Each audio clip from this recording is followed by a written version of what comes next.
Well, good evening, everyone, and welcome to Holy Shit, You Can't See Me. Because, what else is new if the DM doesn't remember to activate his camera? Nobody can see him at all. So, welcome. It's Monday here at Proficiency Bonus, land of D&D and technical difficulties. So, you will notice in a few moments that we have some of our videos working, some aren't. So we're going to try to roll with it. We're working on a fix for hopefully next time if we keep having these sort of issues with our video software. But before we jump headfirst into this, I'm going to, move a can out of there because, hey, that's not sponsored. And do a couple of quick shout-outs to give. Thanks to Mayside Dice, Streamlabs, Team MZ, Twitch, and our friends over at Little Dragon Corp. If you haven't checked them out yet, in the chat, ! Little Dragon. Give you a link to their website, as well as when you go make your purchase, use the discount code BONUS, BONUS, to get 10% off your order. Definitely check them out. They've got some great dice. I've started seeing their elemental dice in a metal form. So they've got like the metal edges and the colors in the middle of it. They are really cool looking. Check them out if you haven't as of yet. And with that, we are going to jump over to our main screen with our party, who which I've got to, I'm going to hang on the cameras for just a minute. We're hoping that Bitter Jack is going to make it this evening. We're not 100% sure yet, so we're going to give it a couple of moments. But just remember, Artemis does have the Nat 20 for this week. So we will jump headfirst into the last time we were together, which was before the holidays. Hope you all had a wonderful holiday, those of you who are here with us tonight. And those who are watching at YouTube at some later point, hope you had a good one too. Last time we were all together, our merry crew was on their way heading south towards Caer, Westphal, the capital of their next destination, and I almost said Snowmoon instead of Snowdown because they both start with snow. So yes, heading to the capital of Snowdown, Caer, Westphal. As they started heading down, some of the party started noticing just things didn't seem to really add up. They started noticing, finding little bits and baubles that seemed to belong to people that they couldn't remember. As they continued and started getting closer, only a few hours out, they finally had a conversation with the captain, and it was decided that they would run the buddy system. Lydia and Artemis went downstairs, Furia and Snowmoon sort of floating in between different spots on the boat. Sweet William up on at the helm, and Bitter Jack up in the ropes as is usual for them. As there we go. Still not working right. Oh well. As Lydia and Artemis were downstairs, though, they started just getting weird sort of vibes and glimpses, and I believe it was Artemis first who saw a brief reflection in the back of a shield, which looked like a somewhat elongated human head. And suffice to say, eventually the party was able to figure out what it was and ran into a false Hydra. No one was really fully knowledgeable about the beast, but thanks to some excellent planning from Bitter Jack, actually managed to get some light down in the area, could see the creature, and as had initially started to call out instructions to the party, but then realized by something that he had done, the party was now able to see the creature. The party went through a somewhat harrowing battle, but eventually won the day slaying the beast. As some of them started sort of digging through the dirt to see what they could find, Snowmoon proceeded to basically eviscerate this creature a la Tauntaun from Star Wars and just cut its neck to taint, spilling its innards out to see if there were any remnants of people in there. To which the captain sort of grumbled and just said, "Hey, you're the ones who are cleaning up after it." But they did manage to find some remains of people who they don't know. They know they were crew members. The captain's got them. They've got signatures and the forms they filled out when they joined the crew. But due to this creature, none of them have any recollection of who these people were. And that's where we pick up this week's session. Our party is still preparing to head into Caer, Westphal. They're about an hour, maybe an hour and a half sail out. But we find our party on the deck of the boat with the captain, the rest of the crew, and one rather bloated, multi-headed corpse. And the captain stands up in front of all of you and says, looks down at the meager remains that were able to be located from within the dirt pile. Well, as most of you have come to realize, we've slowly been losing people without knowing why. What's left of this thing here on the ground is apparently the cause of it. We have found remains of what we are hoping is everyone. And she gestures down, and you can see 5 very sort of roughly wrapped parcels with a couple of large heavy rocks tied to them. As you can see, we were not able to recover much.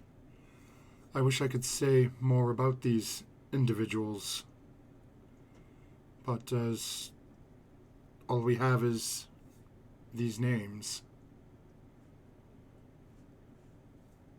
And so it is with that we do what honor we would do for any who are lost during our journeys.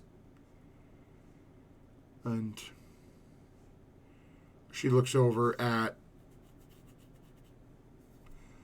a couple of the crew members that you've seen specifically manning the ballistas on the back of the ship for the last day or two.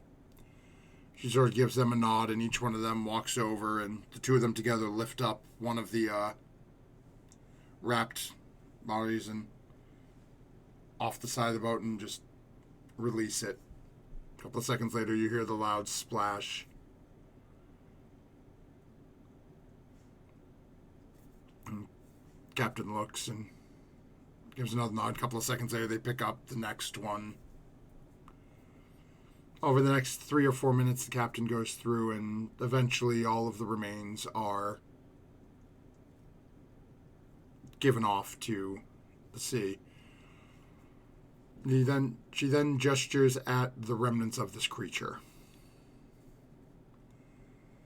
She looks down and for this I do not wish any questions more than necessary upon our arrival. So it is with no emotion or anything else that we deal with this. And she gestures over at those same couple Grimmers, and you see they walk over, and they're having a little bit of trouble getting this thing off, but a few more group members come running over. They just take the thing and toss it on the other side of the ship. And as you watch, after a couple of minutes, you see him, somebody comes over with a bucket, looks like fish guts and other things, and just starts tossing a couple loads off the side. Leave its corpse to be dealt with whatever carrion is in the area. It is thanks to the 6 of these individuals that this creature is no more. So, as we're not sure, there may have been 7 of them at one point. We know that we've lost some, but we are almost at the city. Once we arrive there, well, you all have your various tasks to go about, But beforehand, for everything we've gone through, you have 2 days to yourselves. Do what you will. You've got some coin from my last job, and hopefully we'll have more after this. Until then, William, if you'd please, take us the rest of the way in.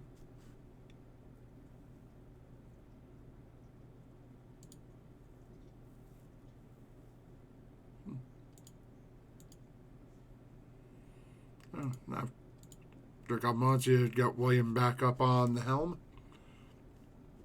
Anything the rest of you would be doing during this journey in?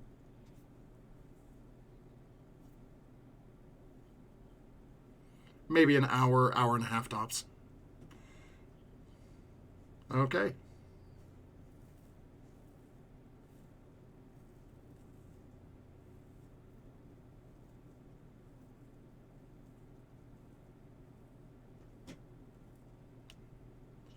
But, who are you asking?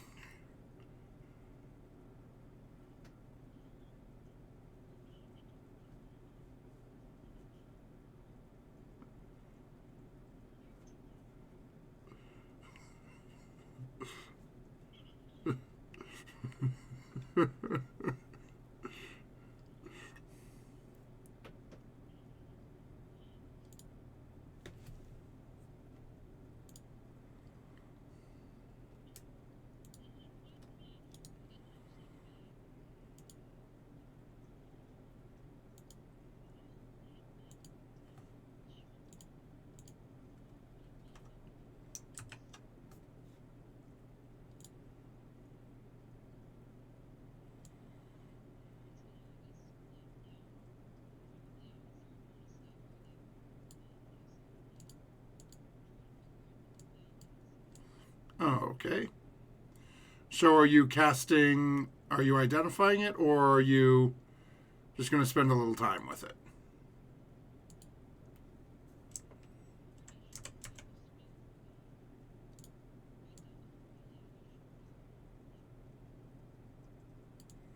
Oh, okay. Okay. Okay, I'm going to shift this one over for this side. Just give me a second. I am actually switching over to our other overlay here, so that the viewers are going to be able to see what we can see. And I'm just going to stick Bitter Jack over in this wide open empty space for now. You guys, Okay, so Art, you spend a little time casting your incantation, and it is in fact a bag of holding. And as you're taking the time to identify it, I will throw you a bone. It is completely full, but you have no idea what's in it.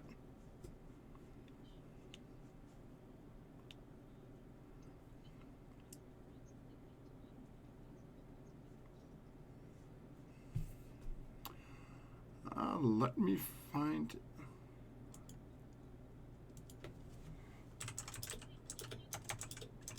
Let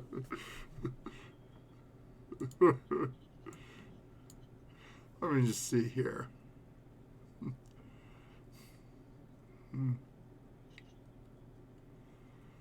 Okay. So, I will say, Artemis, as you're identifying this bag, I would say you would know that if you attempt to overload the bag, it ruptures and destroys it. You would also know that you can easily get everything that's in the bag out of it by just turning it inside out, but you do have to then turn it right side in before you can use it again.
So I'll also mention, Art, you would know from your casting that it can hold up to 500 pounds or 64 cubic feet, whichever comes first.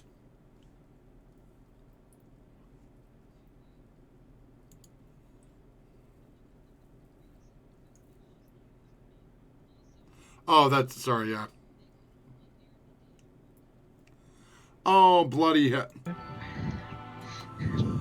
I've done that before, don't worry. So, welcome back. You can now hear our players that have been wonderfully role-playing for the last 20 minutes or so. Don't mind me, I'm just going to go jump off a bridge. So thank you very much for letting us know that, Scythian. I did that too one night. Talking to myself. Oh, actually, it was the opposite. My players could be heard, but not me. Hey. So, okay. That's... So, to move along from that hideous embarrassment, at this point, Sweet William is expertly bringing the ship into dock. As you start to approach the dock ward, the city of Caer, Westphal, I'm going to shift you over to a map. Ooh, that hopefully y'all can just see. Oh, goodness. Wow. I That is like a lot it. of map. Oh, man. So we are going to grab a... There's many dark alleys. Quite. Yes, this is the capital city of Snowdown. Caer, Westphal.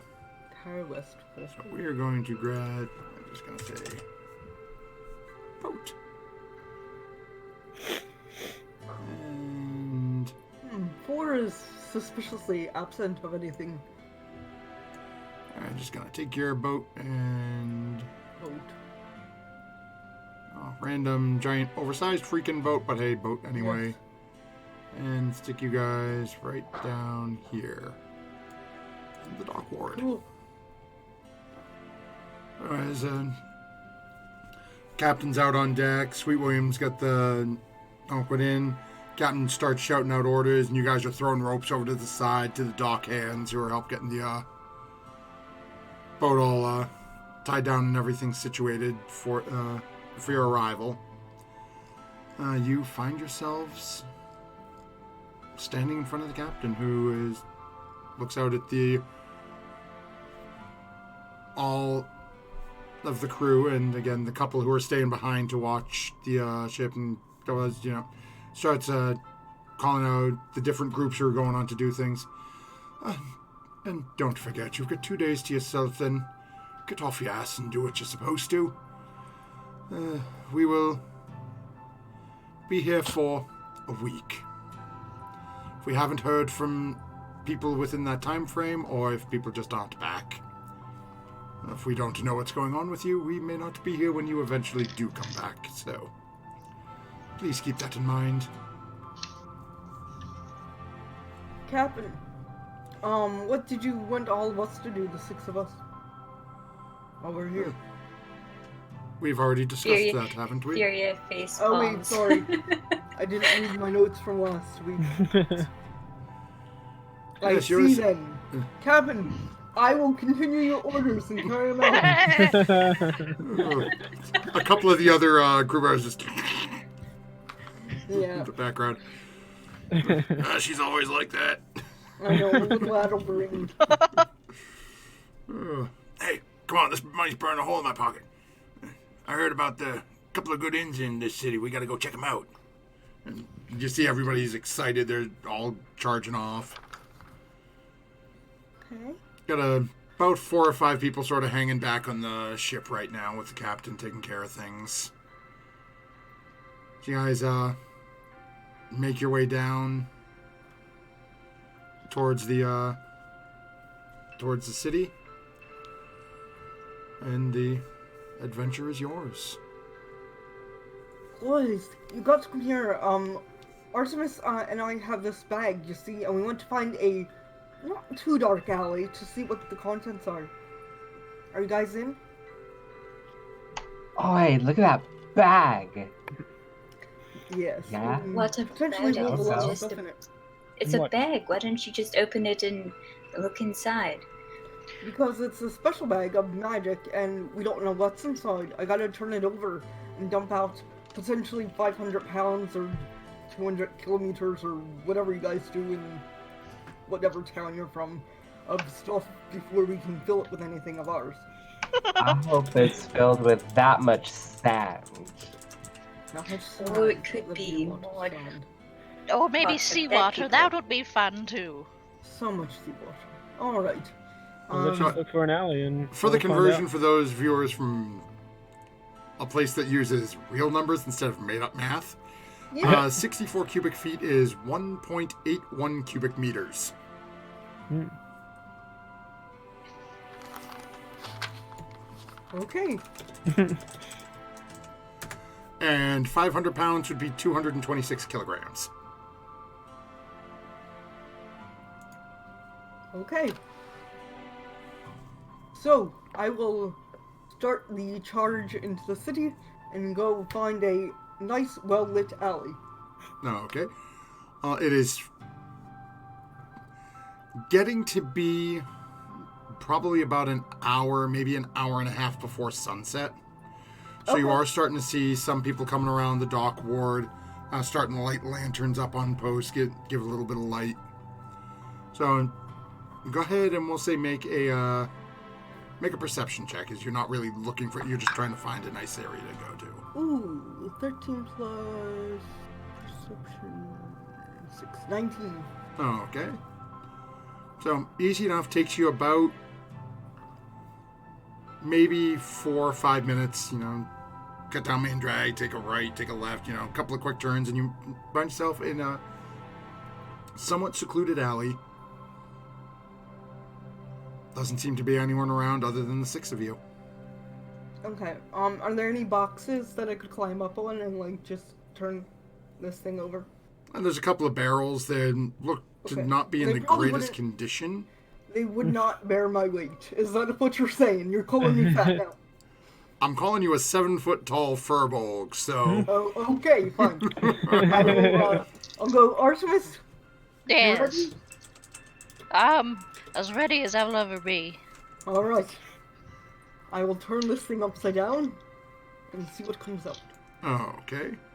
I'll stand off to as you the side. turn it upside down, nothing happens. You remember Artemis telling you actually have to Oh, yeah, I turn know. it inside out. Yeah, I gotta turn it inside out. Alright, I'm turning it inside out. Yeah, a little bit more. Okay, let's see here. And then quickly turn it in, Alright. back inwards. Okay, I'll do that. So I turn it inside out, and then I quickly turn it back in. Okay, so let's do this here. Okay. So as you're turning it over, Oh. and start turning it inside out, immediately sand and dirt starts pouring out of this bag. Damn it. Oh, what that guy, what that big hider was probably holding in there. As you're keep pulling up, it's not as much as you necessarily thought it would be, given Okay. what Art had mentioned on the bag's capabilities. Mm-hmm.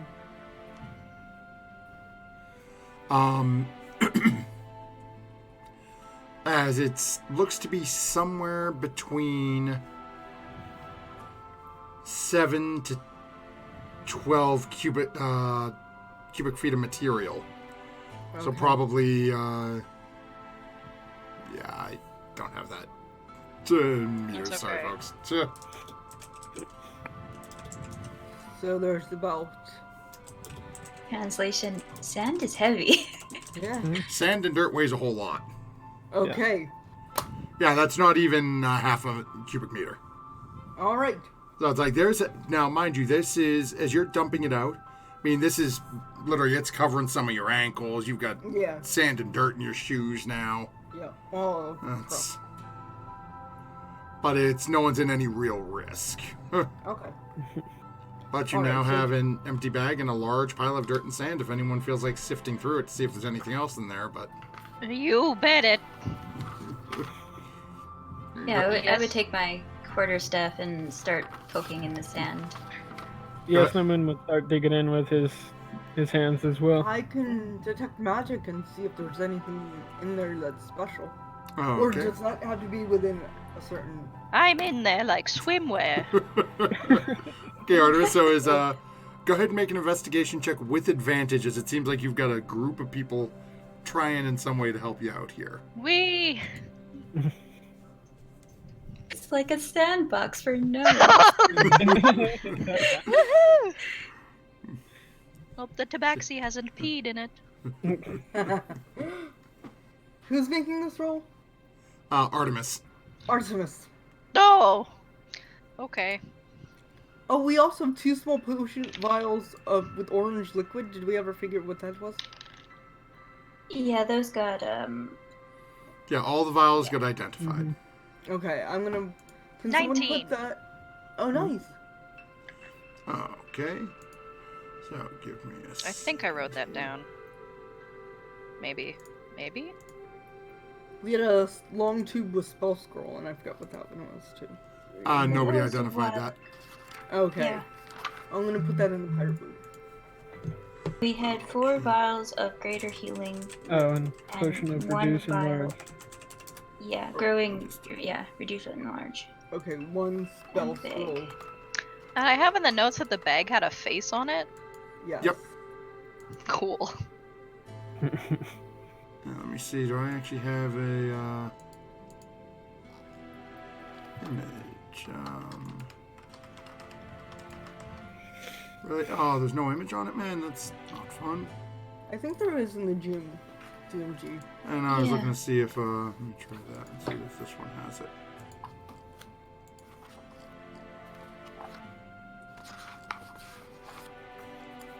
Oh, no, that is depressing. The one that on Roll20 does not have an image. Oh, it's a happy face, not the bag of devouring. Okay.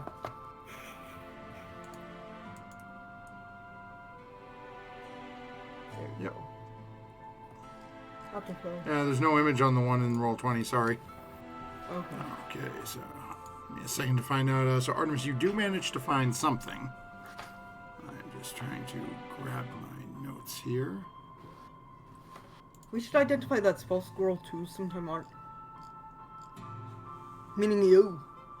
Yes. You're all special and stuff. Sorry, I'm looking through sand. Yes, sure.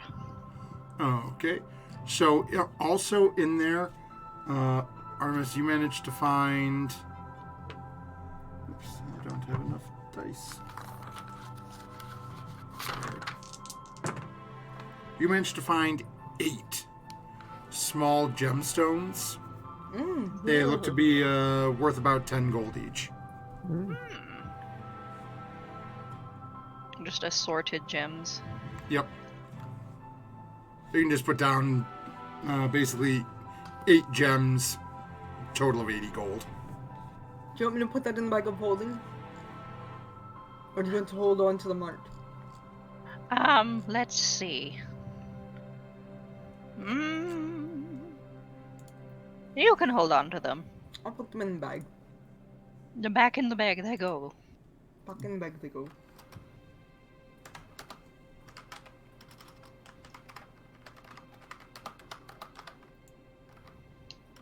There we go.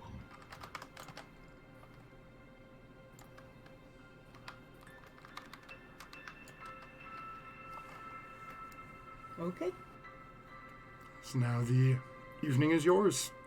You are currently standing next to a rather large pile of dirt and sand in an alley in the dock ward. Really just a pile of sand. I love that. Just what I wanted for Christmas. Wonderful. Well, you got it. So why don't we try to find the inn on one of the inns in the area? Maybe ask a local personality or find one of those directory signs. Or maybe a shopping district. Ooh. I have this short bow I want to sell, and I'd like to buy a flute. A flute? Yes, Are you going to become a flautist? I already know how to play. You do? Yes, I've on the journey here, I was missing it, and I, misplaced my other one. Well,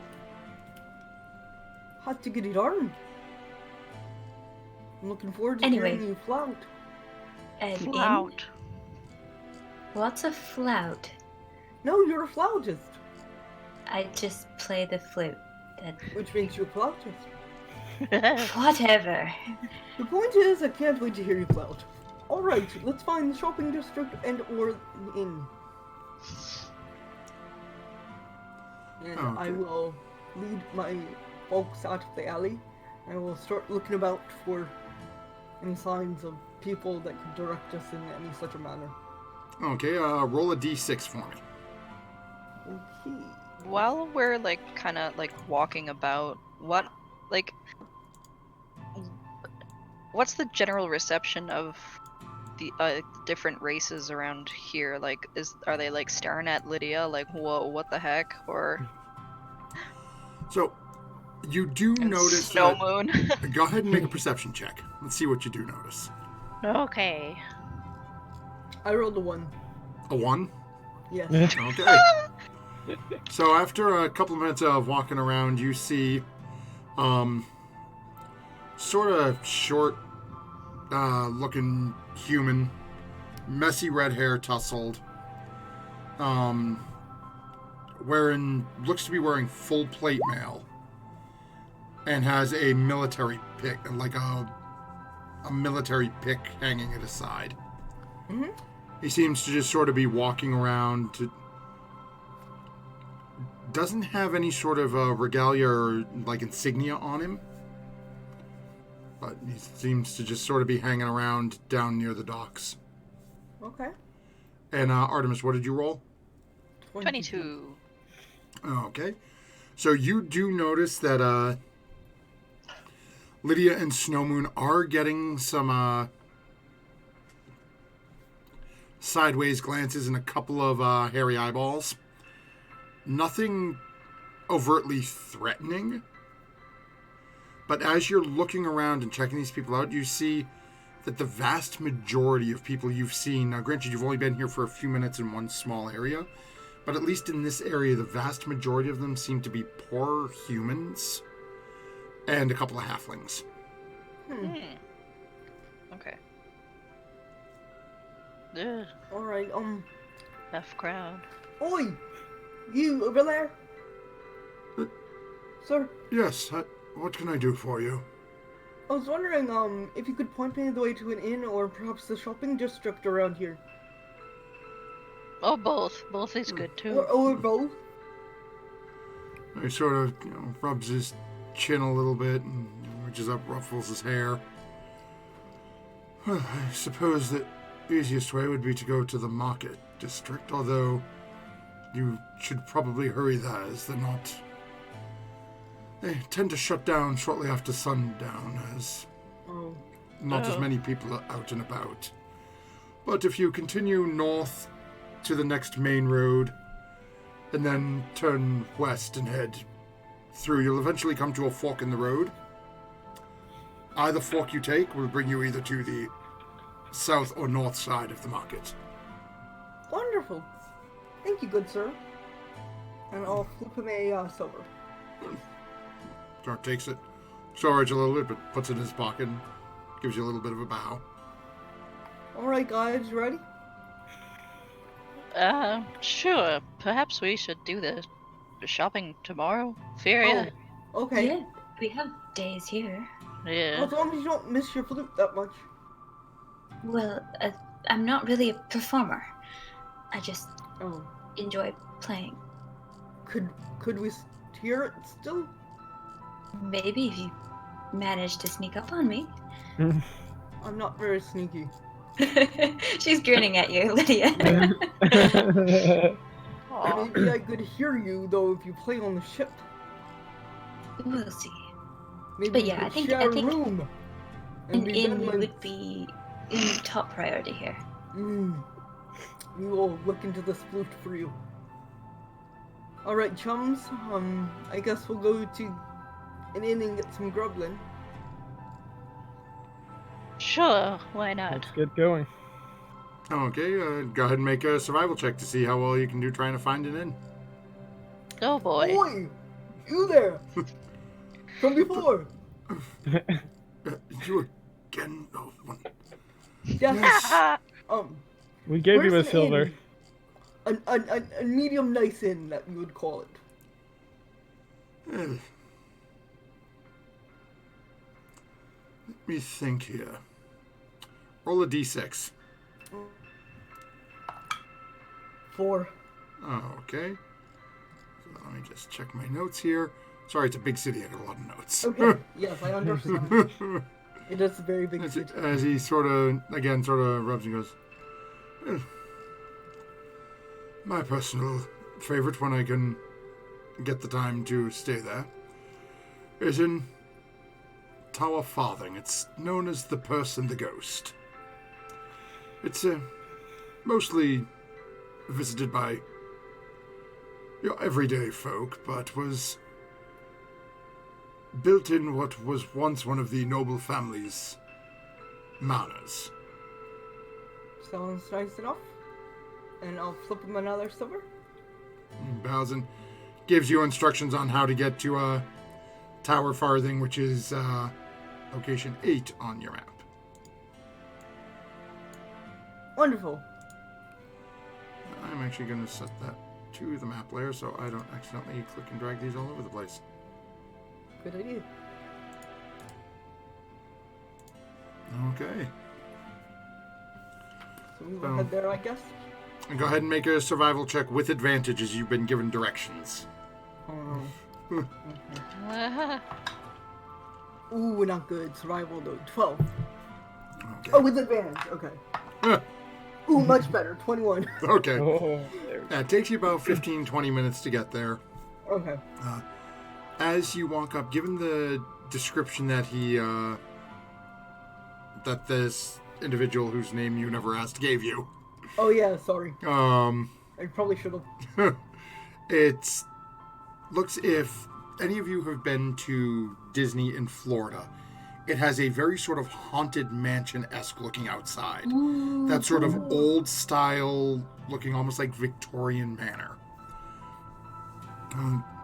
It has has the cast iron gates on the outside, large wooden sign hanging up next to the gates, with a picture of what literally like the stereotypical like Halloween ghost drawing with a little purse in its hands.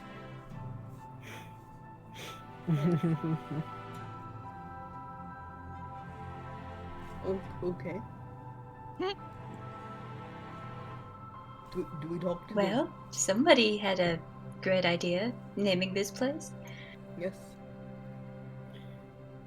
Shall we head in then? Sure. Okay, you go in, you open up the door. There's looks to be a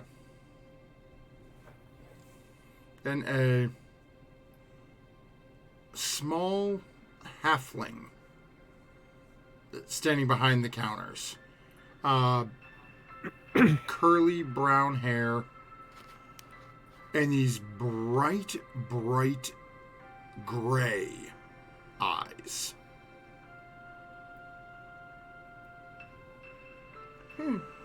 As you watch as you're coming in, he's sitting there. It's hands leaned forward a little, leaning on his hands, looking up at you. And as he looks in, well, we have some new visitors, it seems. Isn't that right, Imar? And as he looks down, as a rather large, ginger-colored cat jumps up onto the counter and just sort of walks over and sits down and looks over at him, and then looks out at the group of you. So, how can I help you? Oh, we were wondering if we could get some food and grub for the night. What is your name, sir? Just food, no rooms this evening. Oh, rooms too. Sorry, forgot to mention that. Oh, of course. My name is Vigo. Vigo. I am the owner of the Person Ghost. Vigo, I love you, Matthew.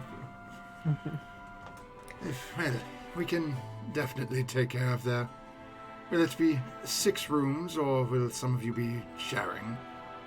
I believe I'll need my own room with 2 beds stretched out next to another kind of so I can fit We my do height. cater usually to human folk, so well, Yeah, you may still need 2. You're a little Yeah. large, but just a little taller than most, just a little foot extra on the bed. It's okay, don't worry about it. 6 rooms and food for each of you. So that will be 2 gold apiece for the evening. Gold piece, 12. Alright, there you go, mate. And I laid 12 gold down on the counter for all of us. No. As you lay the gold down and you watch as he reaches up and pulls the gold in. Welcome. Go in, have a seat at the table. Your attendants will be with you shortly. Wonderful! Non-creepy guy. Alright. I'll walk in and... Anyone have a preference? Near the window or the hearth where you want to sit? Makes no I like the difference to me. hearth. Alright, we'll go sit near the hearth. As I pass by the desk, I would like to try to scratch the cat under the chin just to see what kind of cat it is. Okay. As you reach out and go scratch, you watch as you reach your hand out, Vigo is watching you the whole time, and as your hand gets close to the cat, you notice he looks down at the cat and just sort of goes. And then the cat puts its chin out and lets you scratch under its chin a little bit. Okay. Sort of nuzzles down into you and then looks back over at him. Yeah, then I'll just follow everybody else. And as you start to walk away, you can hear.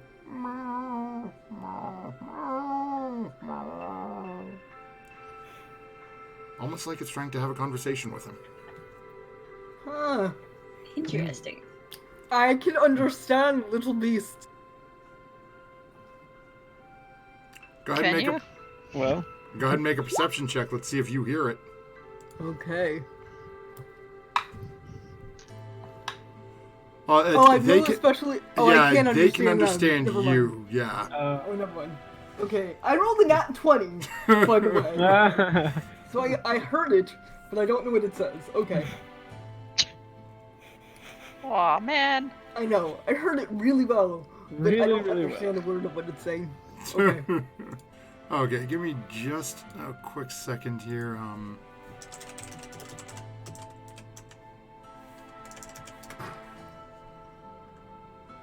just trying to grab something Well, real I probably quick. should have disguised myself, but that's okay. Image. Sorry, folks, just bear with me a second. Some of our party is unfamiliar with Haunted Mansion. Okay, check your Discord. Yeah. Oh, because you're Canadian, you haven't been to Disney World. I have been to Disney World. Oh, okay. Dang it. I just have a bad memory. Okay. So, as you guys make your way in, take up seats around the hearth, after a couple of moments, actually, I should say, what is everyone's passive perception? Can I use my nat 20? Well, no, we're looking passive because you're not actively looking. So. 16. 15. 12. 12 for me as well. 14. Let's see here.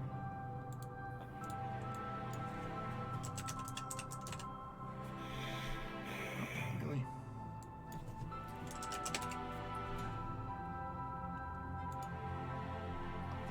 Maybe next time I'll disguise myself, so maybe tomorrow morning I should do that. What's wrong with you? You look fine. Oh, shucks, you look fine too, Farrah. Oh, thank you. Okay, so actually, all of you notice No. as 6 spectral creatures float up from beside each of you through the floor. Oh, And Um, in unison, you hear them say, "May we take your orders?" God, I think that guy was, that red-headed fellow was really... yes, this is an Screw it, expression for that, taking the piss. I Yes, think yes. it's called. Yes, he was, yeah. Anyway, steak. Can you carry things? I Just- feel like this is an honest question. It sort of reaches out slowly and puts its hand on your shoulder, and you feel a hand on your shoulder. Okay. That answers that question. Right, And Fear, yours looks out at you. And to drink. Beer, ale, and rare steak for me. Thank you. And it just sort of and just fades back down into the floor. Okay, interesting. oh boy. The rest of them just sort of Maybe- hover around, waiting for the rest of you to place orders for food. What Yeah, what William other just dishes been do you late. offer? You watch as you're so saying that it drifts away. Eventually comes back over with a menu. And you can see there's all manner of fresh fruits and produce. Menu lists that it's locally grown in the fields here at Caer, Westphal. There's Nice. a couple of Local. different seafood dishes, different fish. Looking at the beverages, they've got your standards, your regular ales, your wines. They've got something they call the Caer Westphal.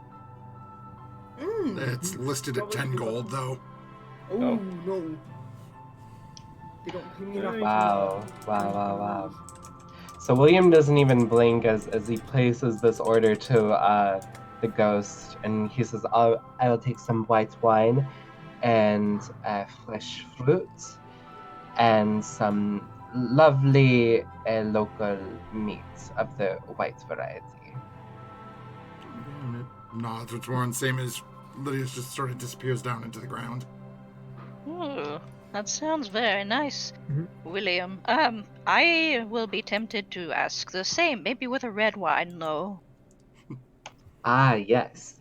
See, we have some good taste, you and I. And, after looking up and down the menu, he'll turn. I'll take the fish and wine. Okay. Disappears. We have no idea what Jack orders, but Jack orders something. Yeah, Fury will taking cue from Lydia, because I don't think they would serve like wild game here. She would order steak and potatoes and just some water. Okay.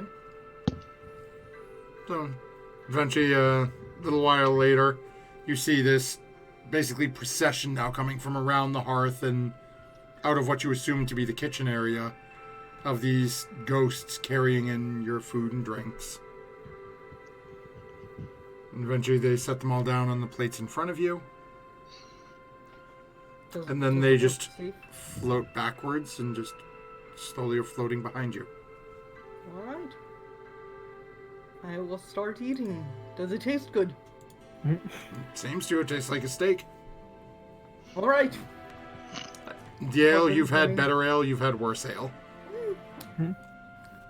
And it's for the majority of you for the rooms and the meal and for the couple of gold. With the experience you guys are going through, you're probably thinking it's about par for the course. Yeah. Gotcha. Not bad, not bad. It sure is an experience. Maybe that's what you pay for is experience, because that's quite different. I hope I don't get a wake-up call. That would be terrifying. Ugh, I hope they at least knock. What if they just rise up out of the floor and go, wake up, and then they sink out back down? Again, know, I hope I'm there's- wearing something. They're still standing there. Are they? Don't be rude. I'm sorry, ghost people. Yes, just because you cannot see ghosts doesn't mean they're not there. Oh, that's true. That's true. I'm gonna shove more food in my face then. The same. Yeah, Snow Moon devoured the fish whole practically as soon as the plate got to him. It's pretty good. It's during your journeys to meet up with the crew, you were a little more inland, so weren't used to getting really good fresh fish. Yeah, This thing that's was- why. Yeah, this is pretty dang good for what you were expecting. Nice.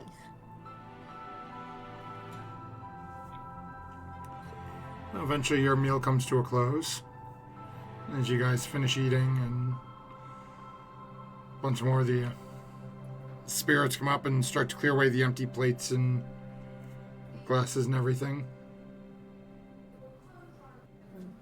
So they take them away, and then a few minutes later, the 6 of them arrive back again. Shall we take you to your rooms? Yes. Oh, yes, please. Nice.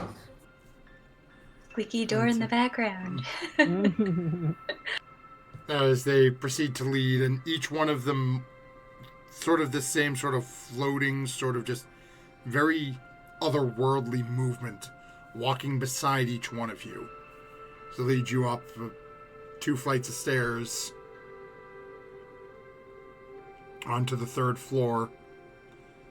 And as you get to the top of the stairs, it basically opens into 2 hallways down this way. So they end up taking... Okay. So they end up taking Lydia, Sweet William, and Artemis to the left. Furia, Snow Moon, and Jack to the right.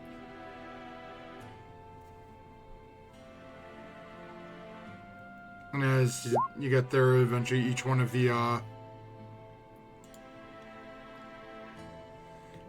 them reaches down, and the hands open the doors for you as you look in. And the rooms are beautiful. They are, all of them, human-sized beds.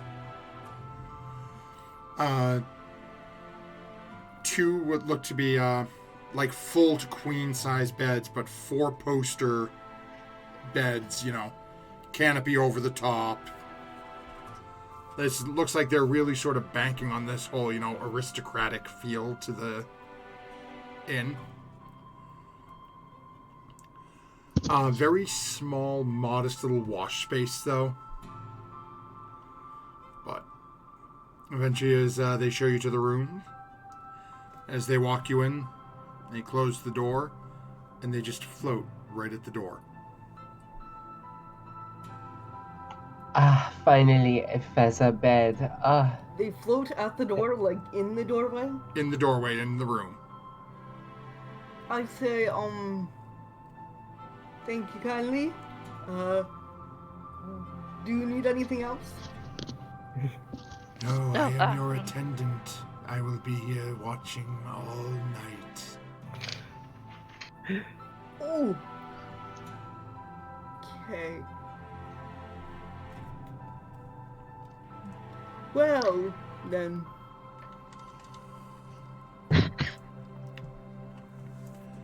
And as Fury is having this conversation, mind you, you have all walked in and turned around, and you can see the same thing. They're just inside. It's like somebody walked in behind you, closed the door, and is now just leaning against the door like this. Yeah, so Snowmoon kind of sees him still there. That is all I require for the night. You can leave.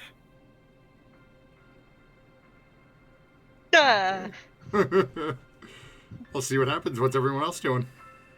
Art's gonna kind of go up to I guess they're attending ghosts, and I guess give them a couple silver pieces.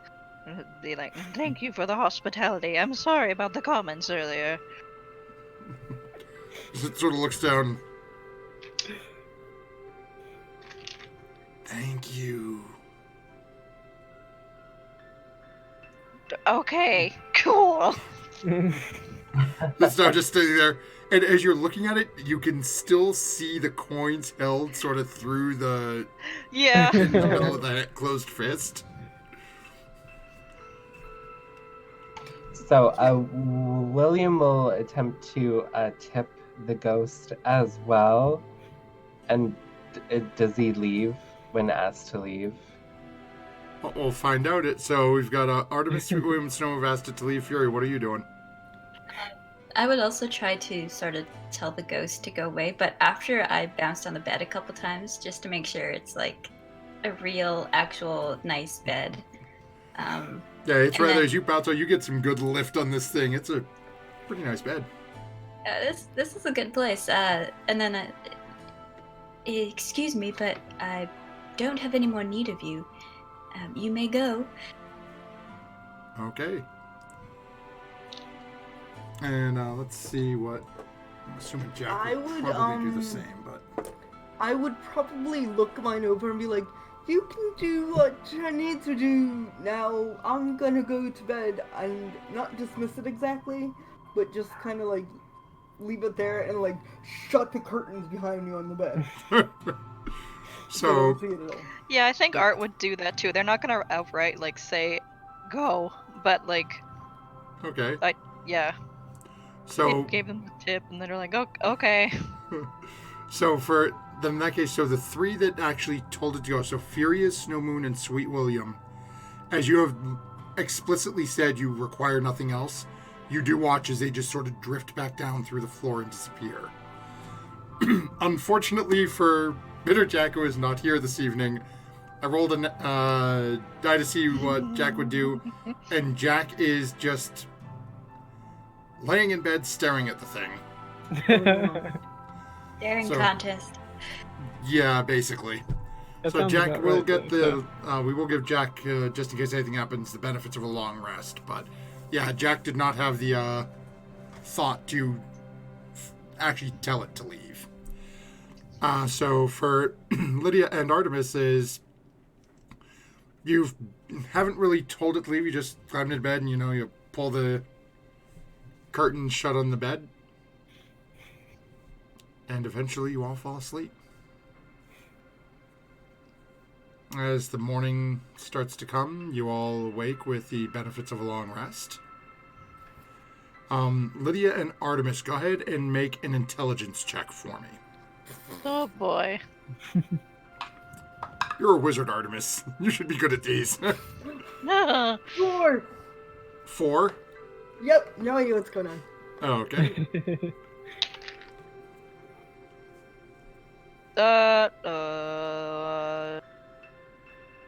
Oh my gosh.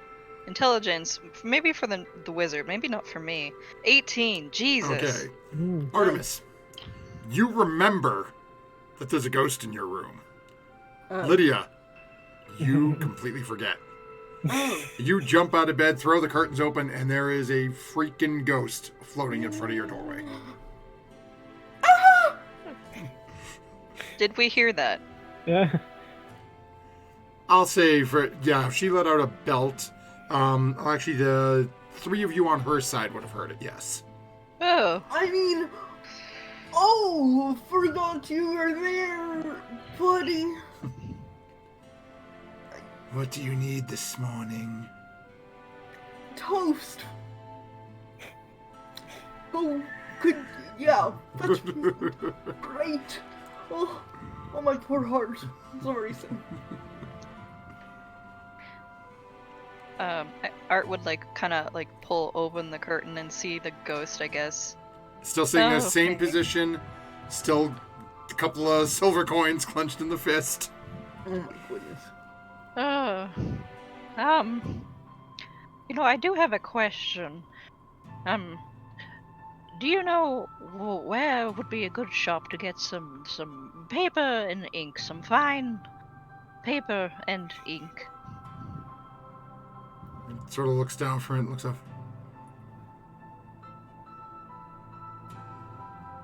I have not left here for many years. Ah, okay. That Speak sounds to about. Vigo. Oh, okay. Sounds good. Do you need breakfast? Yes. Eggs, bacon, if there is some. Starts to phase down through the floor. As it goes through the floor, all of a sudden you're ding ding ding. As the hand goes back through the floor, and the coins are just left laying on the floor. Oh. Oh, I'll bring it down for you.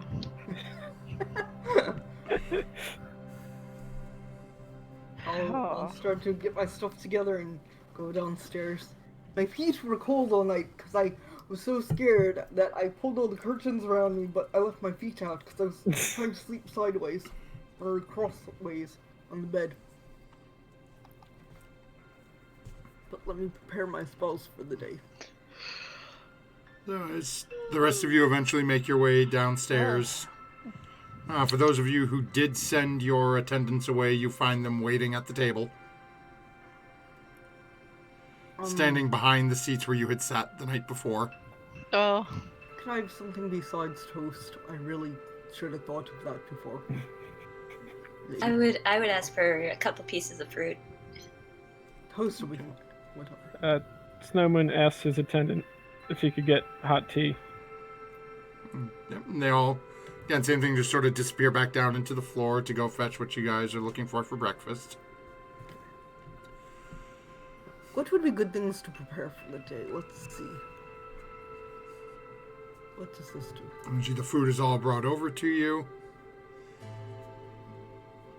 And once they've served you breakfast, you all notice as they all start to just sort of fade and almost like drifting into vapor, just sort of vanish in front of you. Okay. After a few moments, Vigo walks up. A small ginger cat, sort of draped around the back of his neck, hanging over his shoulders a little bit. So how was your evening? The evening went well. The morning was a little surprising, but it was lovely accommodations upstairs. Thank you. Something tells me you were not quite expecting what you found here. No. Well, I've certainly never been to a place like this before. That is correct. Yes, we are rather lucky here, as there are so many willing to work for us. Artemis just kind of squints, kind of realizing the context behind that. Oh boy. I see. As he looks over you and squints back. Do you now? I don't want to see more, if that's what you're asking. He sort of looks down and scritches the cat's chin again. Is there anything you need before I continue my rounds for the day? I see they have completed their job and brought you breakfast. Yes, you go first, Lydia. Go ahead. No. I was just wondering when the shopping district was from here. Right. There are two simple ways. If you head south to the main thoroughfare, Okay. So. and then you would either head west until you get to the wall and then head south, or you can follow the main thoroughfare back down to the south and then take a right-hand turn until you come to the fork in the road. It gives you a couple of different ways to get there. Okay. Do you have a compatriot in the area by the docks? Because he recommended this place very highly to us. I didn't catch his name. Red-haired fellow. Plate man. No, there aren't many who... Well, there aren't many who call us friend here, but... the dock sends few our way, especially if they don't recognize the vessel. It seems to be their way of breaking in newcomers. I see. I see that now. Well, it certainly is an experience. I will write a great TripAdvisor review for surprise and alarm, and yes, so we'll be on our way for the morning. While this conversation is sort of happening, I'd like to use it sort of as cover to cast Speak with Animals, just to say hello to the cat. Okay, go ahead and make a stealth check with advantage, as he seems to be very 16. Okay. So let's see here. Give me a second. I got to find Vigo.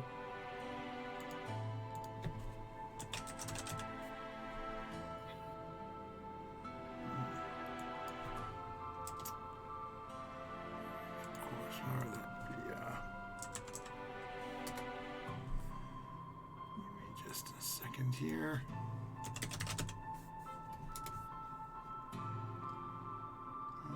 Let's see here.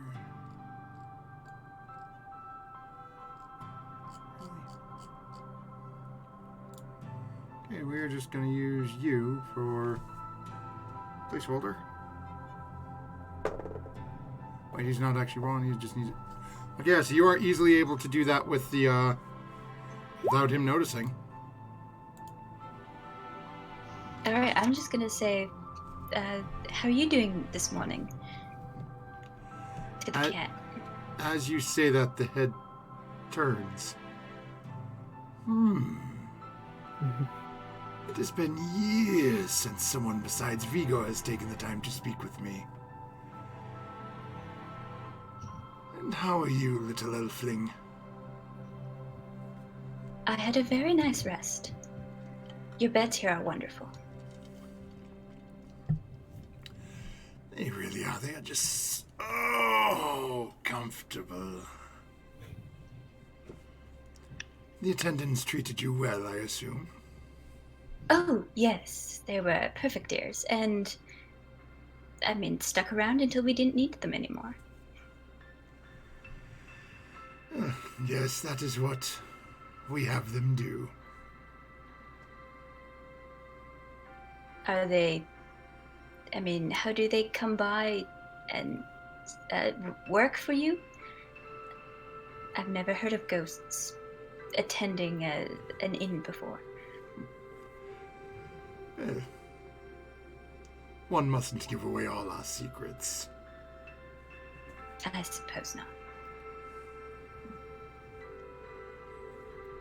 About the time the cat looks up and just sort of whack, smacks him in the side of the head to get his attention from the conversation he's in. Yeah. Well, if you hadn't been so involved, you would have noticed this one here seems to enjoy speaking with me.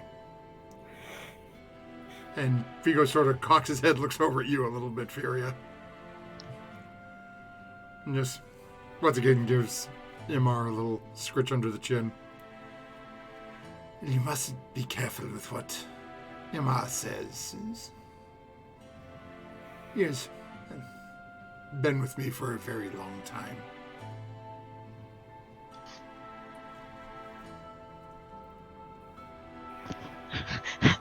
Art leans over to Furia. Like how long? Is it not polite to ask? Okay.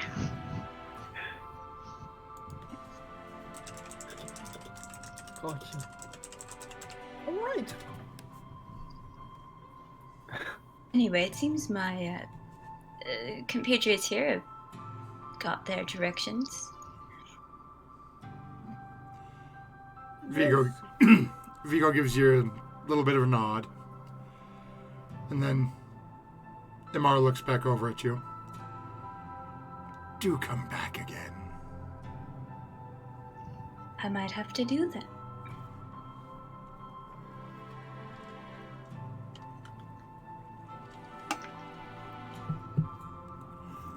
And I guess if we're leaving, I'll be following everybody else out. Okay. Once we're clear of the main entrance, I'm gonna go like, guys, I've seen a lot of weird stuff in my day. That was a little weird. It was a bit weird. I think it's the first time I've seen a ghost. I think I'm still processing it. Me too, actually, you're right. Comes off as sort of normal when we're all there together, but, once you sort of piece it... Yeah, you don't really want to think about it too much, so let's go shopping. Okay. Yeah, let's put a pin in that for later. The cat did ask me to come by later and, visit sometime. Was he just being polite? I don't know. He seemed like nobody had taken the time to speak with him other than, what was his name, Vigo? The guy that ran the place. But I could speak to him, he won't, but I don't know what he says back to me. there's a problem. Yeah, it is a problem. Oh, can we turn this, alley, please? I would like to shrink myself. Make me look like one of you. You look fine the way you are, Lydia. Oh, fine. Besides, then Snowmoon might feel left out. I was just gonna say, I'm not much shorter than you, Lydia. Okay, Yes. You can be the bodyguards, and we can all be the tiny important people. I don't know. Hey, I'm not tiny. I'm not tall either, though. Yes, Not you're in much our room. group by default.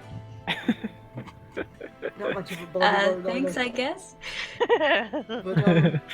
But we'll all go together, I guess. I won't change my persona.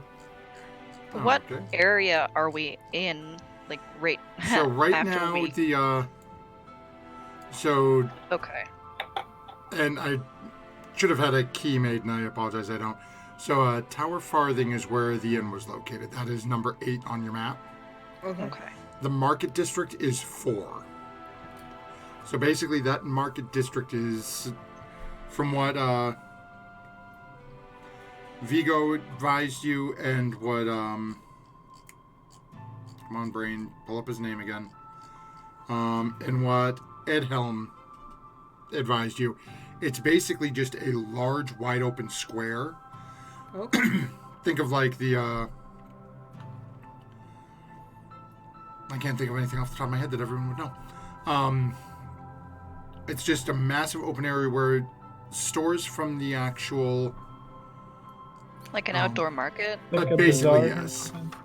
So the stores that Yeah. are located have physical locations within the, what do I call it? The Merchant's Ward, which is located down here in number 5. Oh, okay. They take their merchandise and they send it out to the open market. Oh. And they'll have like okay. a good showing of what the store has at its capability. If there's something you go, oh, okay, this person sells weapons, well, I want an axe, all he's got is hammers. You can ask, they may have it at the store, and then they'll would give you instructions on how to get to their location within. But Gotcha. Alright. Let's see. What can I do good in? Nothing. Alright. After time, we'll go find you a flute. Well, I want to sell this short bow here. Gotcha. And yes, I would like to buy a flute. Do I need a short bow? No, I want to sell a short bow. Well, I didn't know if I needed a short bow. You gotta buy it from you. You could just have it if you really need it. I have a crossbow, thank you very much. Okay. I was looking to see if I needed one. No, I swear, I was looking to see if I needed one. but I don't. this! I love Lydia. It's so great. It's so wonderful. okay, Alright. so it takes you guys probably about 15-20 minutes or so, you know, cutting through a couple of back alleys, following the instructions that Vigo gave you to eventually... you guys get a little lost here and there, but you can start to hear the ruckus coming as you get closer to it.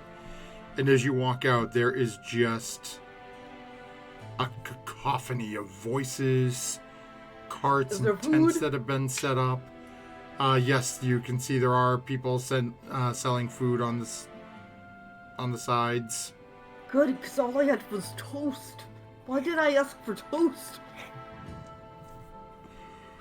Um, I'm too scared.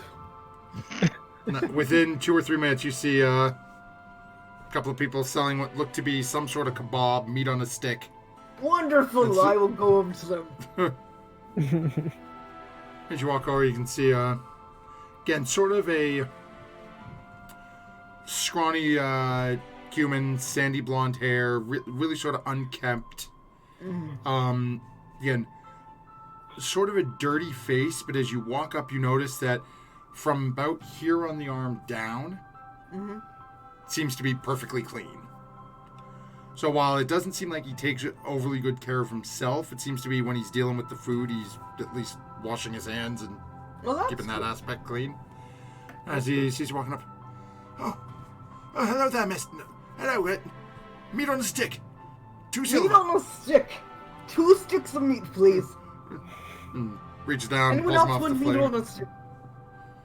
And he hands over the 2. 4 silver, please, ma'am. I give him 5. Oh, thank you, ma'am. Then puts it down Thank in you, his sir. pouch and hands you the 2 sticks of meat. Alright, let's find you that flout. It's not a float. Well, you're a flautist. I may be, but it's not called a float. It's a flute. I know, I'm just pulling your leg. I don't think I would like you to pull my leg. I think that would hurt very much. You're way too literal. That's your problem there. I'm sorry. I didn't spend a whole lot of time around people. Some of these things get lost. Aye. Alright, you lead the way, Furia. I don't know where I'm going. Neither do I. That as you're looking around, picture your first trip to a con. This is just... Oh my goodness. It's literally, you've walked into the exhibition hall and it's just... There's just stuff everywhere. Okay. You can hear people Cool. barking out. You're hearing leather workers calling out, clothing, knickknacks, craftspeople. Just a cacophony of noise and light and sensation. Well, Lady and Snowmoon, you guys are tall. Maybe you can see, where we need to go. At least the direction. I'm busy with meat on a stick. I'd ask Snowmoon. Sure, I could take a look. Are you looking for somewhere you could sell your bow first? Yeah, that'd be nice to get rid of it. Now, Fletcher, Those are for arrows, Lydia. they need bows to shoot the arrows. They sell arrows. She's right. They don't shoot them at So people. Snowmoon, while this is going on, he just kind of pans, trying to look for a weapon shop or Go ahead and armory. make a perception check for me. Okay. 22. Nice. Okay. So you notice that you and Lydia are almost heads above most of the people around here. So as you're looking, you do manage to see, looks to be about 50 to 100 feet towards the interior, towards the middle of this. You do happen to see one tent that looks like it has a shield with a couple of swords on the front of it. Okay. Hanging up at the top of the tent is an advertisement, some sort of weapon merchant. Alright, he sees Are that these and he... sticks like big or are they recyclable? Let me see here. They look to be about... Oh, I shouldn't throw it on the ground. I threw the other one on the ground. I'll go pick it up. Yeah, they look picture Like skewers? yeah, it's basically Barbecue it's a skewers? skewer that would hold a small game animal. Oh no. Okay, I go pick the other one up that I threw on the ground because I didn't know how big it was. Yeah, these are probably about like 15 to 24 inches long. It's like a 1.5 to 2 feet long. Wow.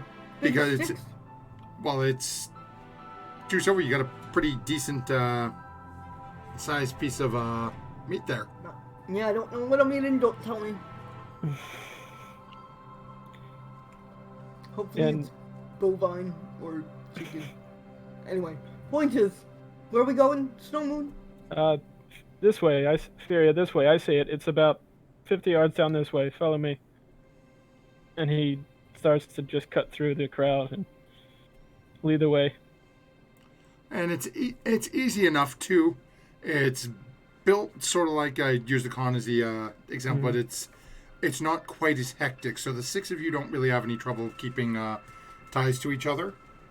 Oh, good. But eventually you find your way up to the weapons booth. You see looks to be again another guy standing behind there. Very narrow face, long reddish brown hair, dark blue eyes. What looks to be almost like an oversized Bowie knife strapped to his hip. As you're looking around, he's got let's see, there's a couple of bows, a couple of crossbows hung on the wall, a couple of swords, a couple of maces, typically run-of-the-mill stuff. Doesn't seem like there's anything outlandish at this specific stall.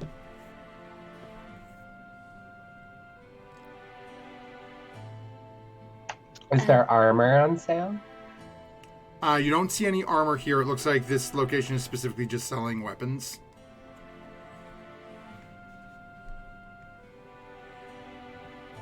Hello, sir. I would like to sell you my short bow.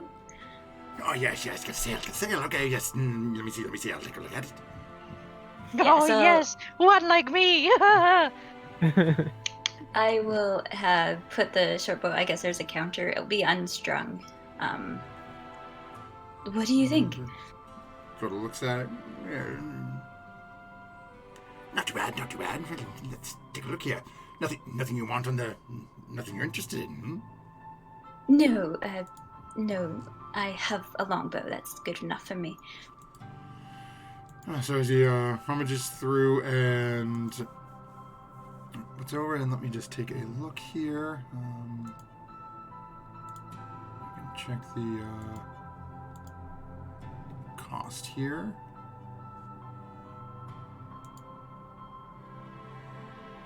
Okay, and this was a short bow, right? I suppose I can give you 22 gold. Oh. That's not bad, but I bought it for 30.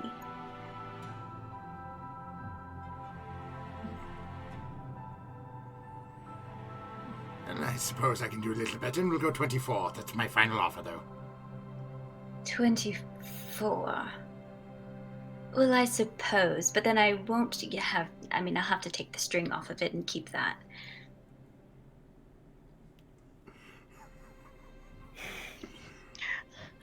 Go ahead and make a persuasion check. All right. Artemis is looking at William, and then looking at Lydia, looking at Snowman, looking at Fury, like, what? She's good at this. That's an 18. Ooh. Jesus. Plus 0, so... Oh, he has the same modifier, so let's see here. The same roll. Oh, no. As he looks at you. I don't think it'll be much good without the bow, without the string. So it's 24 with the string, or you can try to find someone else. Well, I suppose. Yeah, no, I'll take that. Takes it over, walks up behind, puts it up on the wall with the other bows, hands you 24 gold. Thank you very much. Thank you, If you man. need anything, come find Rewards Woodworking. We do all manner of weapons and woodwork. Do you, by any chance, sell flutes? Or is that not in your Wait, realm? hold on. Furia, I've got to clap you on the back with this. And I actually did prepare this. You get Fox's Cunning. No, that's not right. You get Eagle Splendor. You need to reformat that. That's really hard to read. I know. It came up like that. Advantage on charisma checks? Yes. Okay. As he looks around at you, says, no, Reward doesn't sell such things. We do many little parts. No, not for me. But if you go, well, if you are looking for that sort of item, I can send you over to somebody. Just make sure you tell them that Robot sent you. You want to find Mealy Bailey. I'm sorry, what? Mary Billy. Mealy Bailey. Mary Billy. Absolutely lovely woman. Does all manner of little musical trinkets and things of that nature. Wonderful. You can find her 100 yards that way. He just sort of points over. Alright. By the way, I got a 7 on my advantage, so yeah. As he looks back across the review. Well, is there anything else? No. Smith, might I see that blade on the wall? And he points to one of the swords. Oh, okay. He turns over and looks, and what you're looking at, just longsword, or? Yeah. He reaches up, takes the longsword down, and hands it to you, pommel first. He kind of holds it and like feels the weight and the balance of it in his hands. How much for this longsword? Well, this one was made by my brother, so I suppose I don't like him much. Well, I can let this go for 15 gold. 15 gold. Yes, I suppose that's fair. And I'll hand over the 15 gold. Enjoy. We also sell wooden scabbards. 5 copper. That won't be necessary. He's putting the thing away. And it's over at the group of you. I'm magic. I'm fine. I have a couple weapons. I'm good. Thank you, though. We'll look up this. Billy? I am looking for armor, if you know where to go for that. What sort of armor do you look for, little one?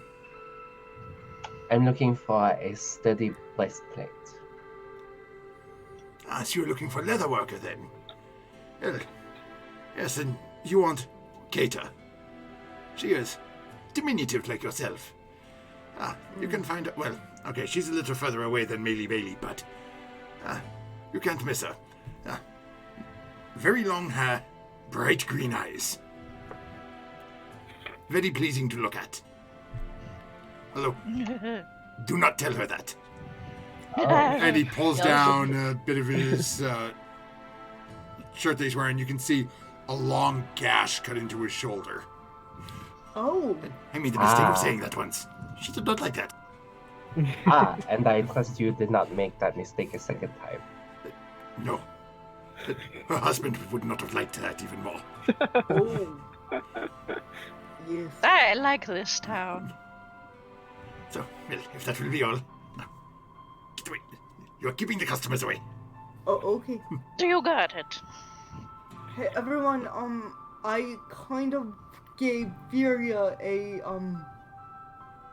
boost to her personality. So if you want to do any, sort of dealing, I suggest that you, maybe go through her. What? Me? Yes, you. I mean, I'm just selling my stuff. I Well, don't now need to you be have to involved sell in. everyone else's stuff and buy everyone else's stuff too. Well, I No. suppose I could, but Not There with you your, go, that's the not with, spirit. not with your money. That's fine. Not with your money, but with your Your honeyed animal words. splendor. You'll do I- the bartering. I'm not sure what everybody wants. No, they'll tell you before we go up there. Well, I guess. I mean, so where did he say to go? Moya boya, For your flute. moya boya. Well, it seemed to be the closest spot. So that was Melee Melee Bailey. Bailey. There we go. We should There's- find directions to them. So, well, he pointed in the direction of Oh. where to head Yeah. over. So Okay. as you guys start heading that direction, this is probably going to be the best spot for us to take our break for this evening. Okay. So as our party has made their way to Caer, Westphal, has had an interesting night's rest at a Ooh. somewhat haunted aristocratic mansion. And is now currently knee-deep into the open market.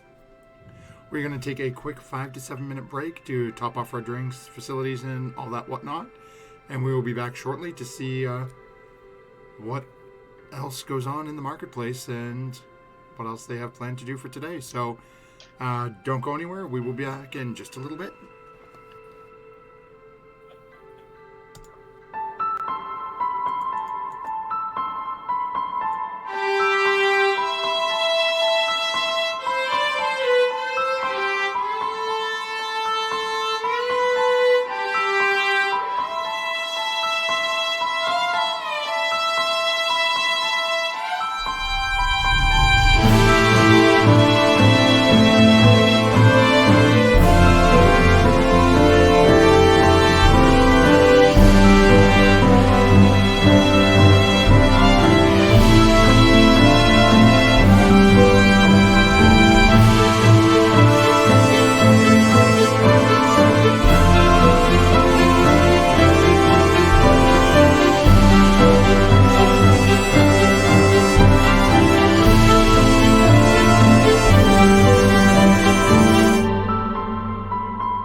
We are welcome back to another Monday here at Proficiency Bonus, as we are back from break and our party is currently doing entertaining things at the marketplace and looking for things, specifically a flout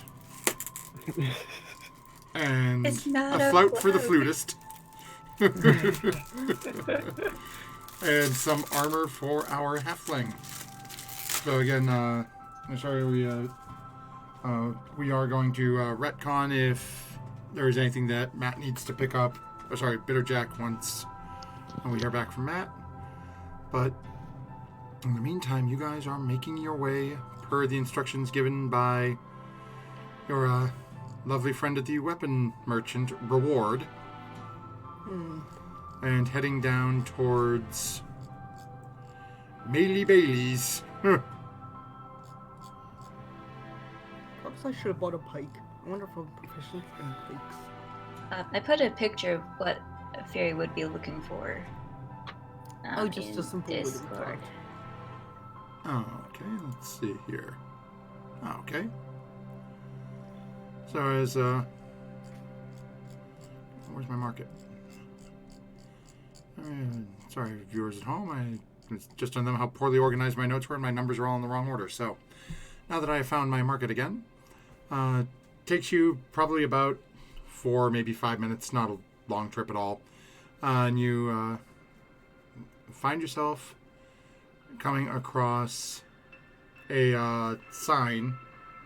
This one on the side of what looks to be almost like a two-wheeled rickshaw-style cart that you would typically see like produce and stuff in. Just a sign on the side of it, very sort of artfully drawn, says Mealy's Musicals. Aw. Standing in front of it, you see a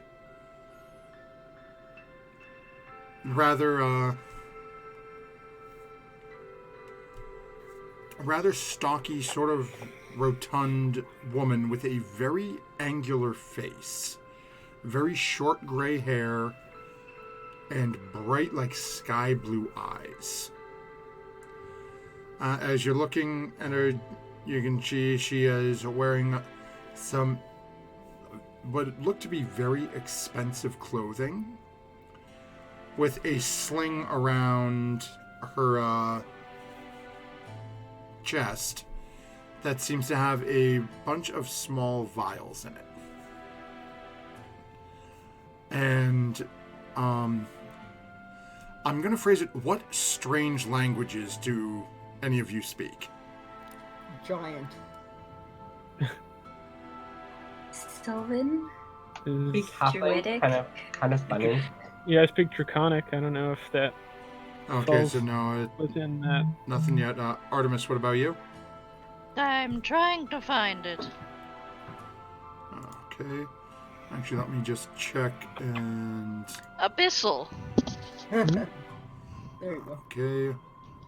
Actually, Jack's not here, so I'm not going to bother, because you notice that on her belt is a book. And on the cover of the book, in Abyssal, it states Demons and Demonology. Ooh. Oh dear.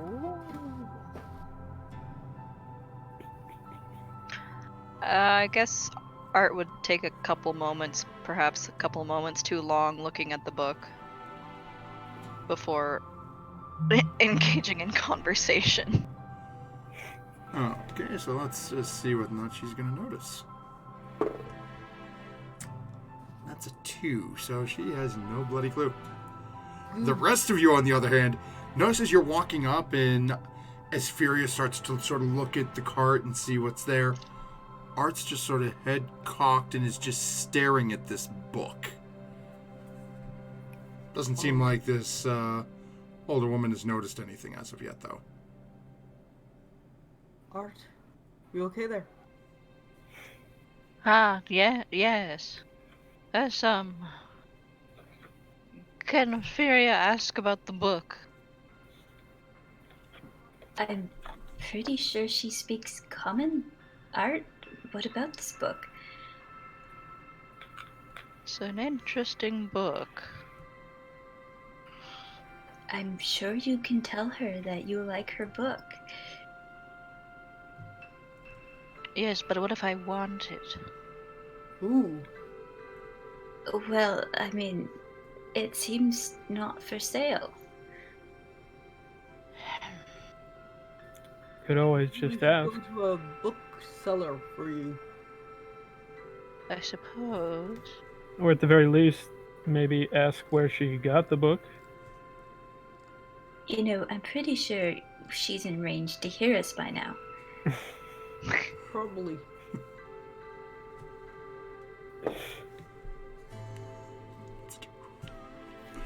She seems to be completely involved in a conversation with somebody who is buying a lute right now. Nice.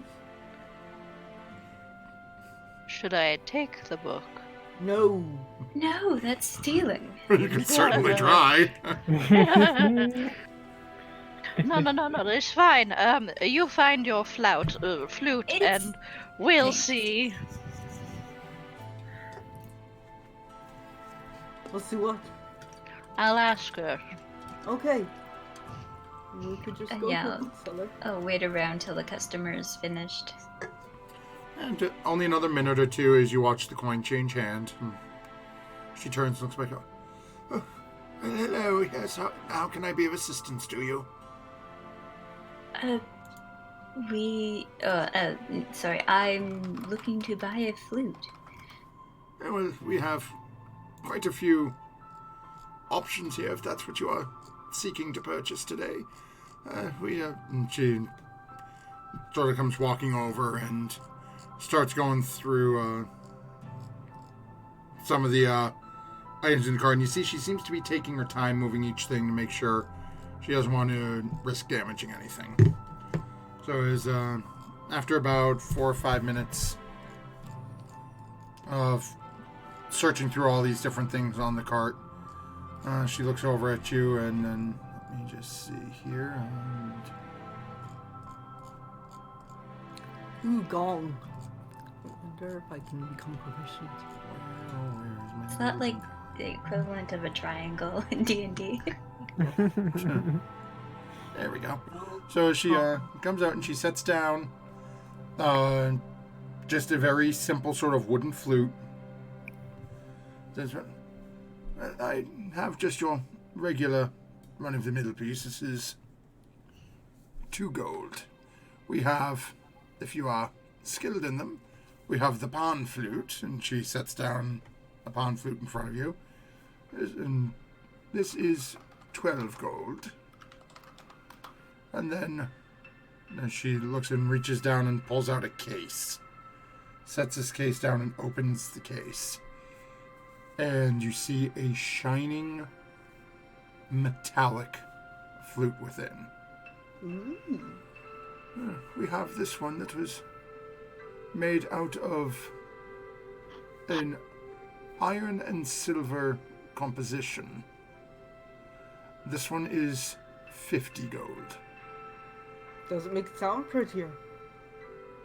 Well, It's mostly would based on sound- the skill of the user, but the sound would be slightly different, you know, vibrating off metal as opposed to wood, but may I test the wooden flute? oh, but of course, my dear. And bitch have to hand it to you and reaches down, takes a little bit of cloth or something, wipes off the end of it, and hands it to you. Nice. Go ahead and Yeah, so just picture like a regular, what you would think of as a flute nowadays, silver with lots of keys, but remove the keys and sort of put like recorder style holes on it, but you're still blowing and it's sticking out the side here.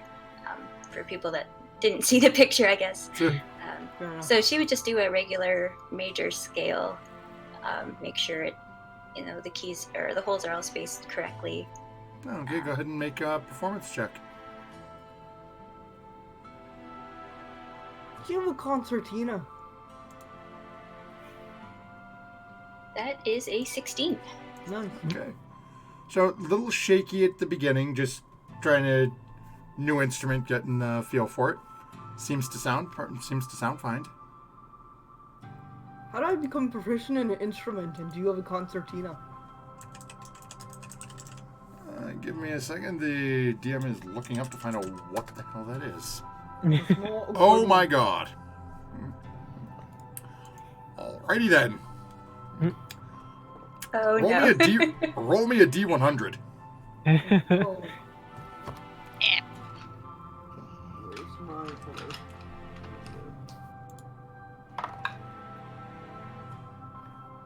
9. She looks and says, "Well, but I don't regularly carry such an item, but I do know of one who can make them. Really? Custom orders, though, especially one as, I suppose I'll say, part heavy, a little bit expensive. He would have to be willing to pay half of his commission up front." I'd be willing to negotiate.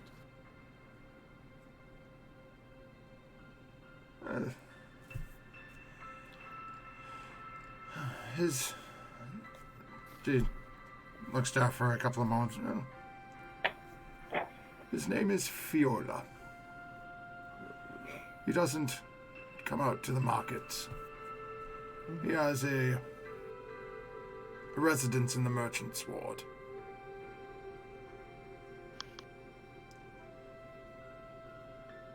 Okay. It is best if you let me approach him first, and then we can schedule a time for you to speak with him. All right. If you are, will you still be here in the morrow? Why, yes. I will attempt to contact him this evening and see if we can do this. Okay. Wonderful. Thank you. Is there anything else? Will you be taking the flute, miss? Yes, I'll just take this wooden one. It's fine. No. No, Okay, then that just would be- hand her the 2 gold. He puts it in the pouch and then takes the metallic one, closes the case, and puts it back into the cart where she had gotten it from. If that would be all. Art sheepishly raises their hand. Yes, and how can I help you? This is out of musical prowess. The book that you have on you. Where did you get it from? You understand the title of it, do you? Yes. Well, isn't that most interesting? You find the most fascinating people here in the markets. Right back at you. This... I have had this for many a year. It was something that was... I suppose, if we're being honest, it was removed from a rather unfortunate area within the city where, back in my younger days, I had been hired to assist in cleaning it up. Oh. I find it a fascinating read, and as I was the only one within my little band that understood what it could potentially offer to me, it was a simple manner to get them to leave it in my possession. Ah, so it wasn't bought anywhere. It was found, quote unquote. Well, shall we say, it was rescued. Ah.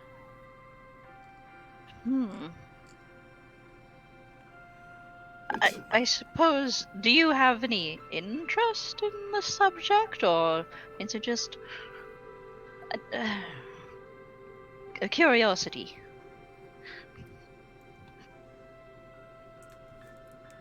She leans down almost uncomfortably close to your face, Artemis.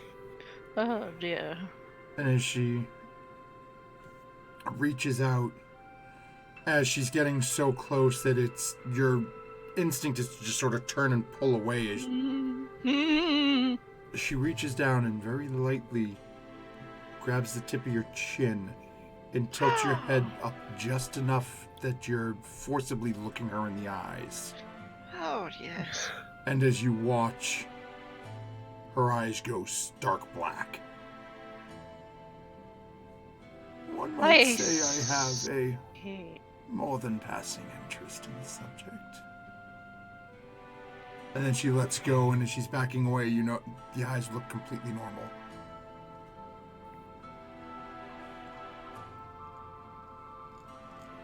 Right. Well, can you tell us where a bookseller might be that maybe could quench Artemis's thirst? Well, with what your little friend is looking for, there are not many places within the city that will have things of this nature. Alright. Most of them have been, shall we say, hurried away by our lady. Good to know. Thank you for your time. Art's gonna kind of like scurry off. Just not in any particular direction, I suppose. Okay. That would be Lady Eurelisa? Yes, Lady Elisa Duresin, the Viceroy here. She has a wonderful collection of all manner of art and, in some cases, arcana. Wow. But she is a very fierce collector. She does not like to let pieces go, unless she is being offered something of equal or greater value. Is she a rich woman? She is the Viceroy of this entire city. One would presume she is probably the wealthiest in the city. I see. And you watch as she lightly points up towards the north, and you can see off in the distance, past all the houses and businesses as you look further to the north, what looks to be a rather large castle behind some somewhat impressive looking walls. That is her home. It is also where she does business. If you have official business, that is. You would need an appointment even to get past the guards at the front gate. But if you wish to try, you can do so via the castle ward. And all these pieces in her collection, like that book, were they liberated? Like this book was, as you said? No, she is... she has been ruling here for... Lord, well, at least as long as I've lived here. These are things that she has purchased or came with her when she was put into power here. I mean, who knows what she did before she became the ruler here, but...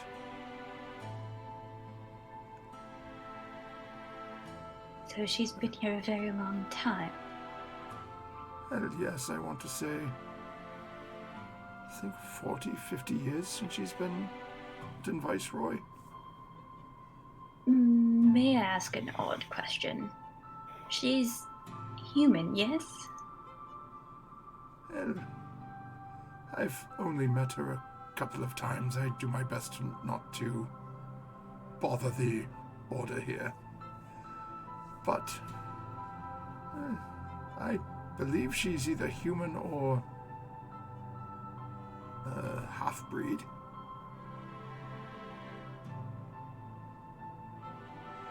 Sometimes it's well, it can be difficult to tell, and it's awkward to ask always, but you never know. And, Fear will make a point of, like, scratching behind her ear and showing the point. Oh, apologies, my dear. I should have said half human. And It really doesn't matter to me. I've not met very many that I don't like. yes, I've always thought of her as human, but she does look marvelous for her age. So she may have some elvish blood in her. As you say, it's not one that you typically bring up at dinner conversation. Indeed. Art's gonna come back after collecting themselves. And kind of like shuffle up to the stall again. Like in a hushed enough tone so it's just like kind of the group here. Like they're not like yelling it or anything, but like still. In Abyssal is just going to ask her, are you content with this little business you have going on? Apologies. This is just... You yourself is a curiosity to me. And you all hear this strange sort of voice coming out of Artemis. And immediately and this is right after talking with you, Fear, that the head whips down and looks at Artemis again with a very almost amused look on her face. And as Abyssal responds back, why, little one, you are assuming that this is all I am doing here.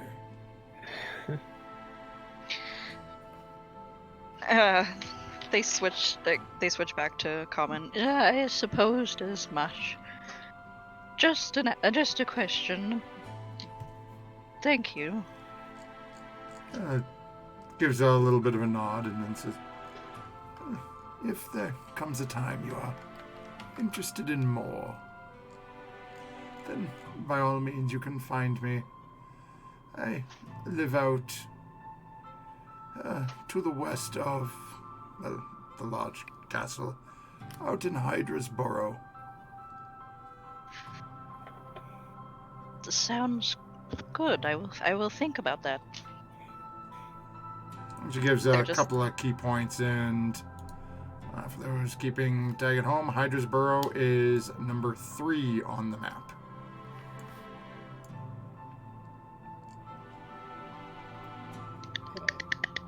Okay.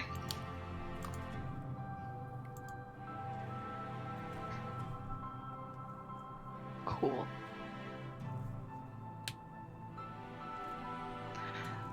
And he looks back over at the group. Is there anything else any of you need from me? No, I'll be in touch about the concertina though. That sounds fascinating. Tell him I've got big hands. And she gives you an up and down. Mom, you have big everything, but I would let him know. I will not take offense to that, because that's just true. Okay. Thank you very much. Oh, we will be off, I guess. Yes, what's next on the list? Armor, I believe. Armor. Wonderful. So, as you all start walking away, so let me make a quick roll here. That fails epically. Lydia, you very obviously get goosed. Aw. Somebody grabbed your rear end as you were walking away. Oh, I do not rude. know what that meant. And you know immediately that you're Honk. rather interesting music person just in your, Oh. as you were walking away. That's awkward. I'll see you tomorrow. Does anyone else notice that? Or do you tell anybody that happened? Well, I jump, like I start. And I'm like, Let's, oh! let's put it this way. Anyone with a passive perception over a 10 would have Yeah. noticed. Okay. Okay. That's everyone. Hey, mister, you should keep your hands to yourself. Let's move along. Come on. The armor, I think, is this way. Does my butt look good in these pants then? As you continue moving, you hear Mally say, "It does from this point of view." Awesome. And then a few moments later, as you continue following the the directions you were given, you find yourself coming up to a leatherworker's booth.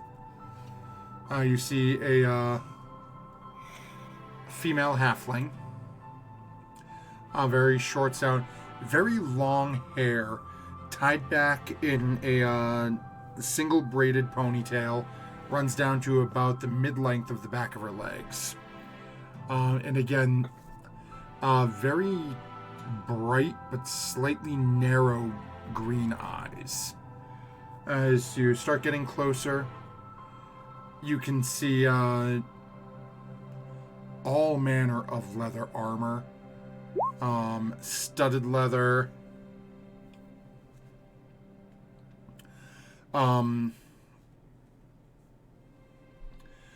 as you're starting to get a little closer, you can see there's all manner of like filigree and designs carved into this armor as well.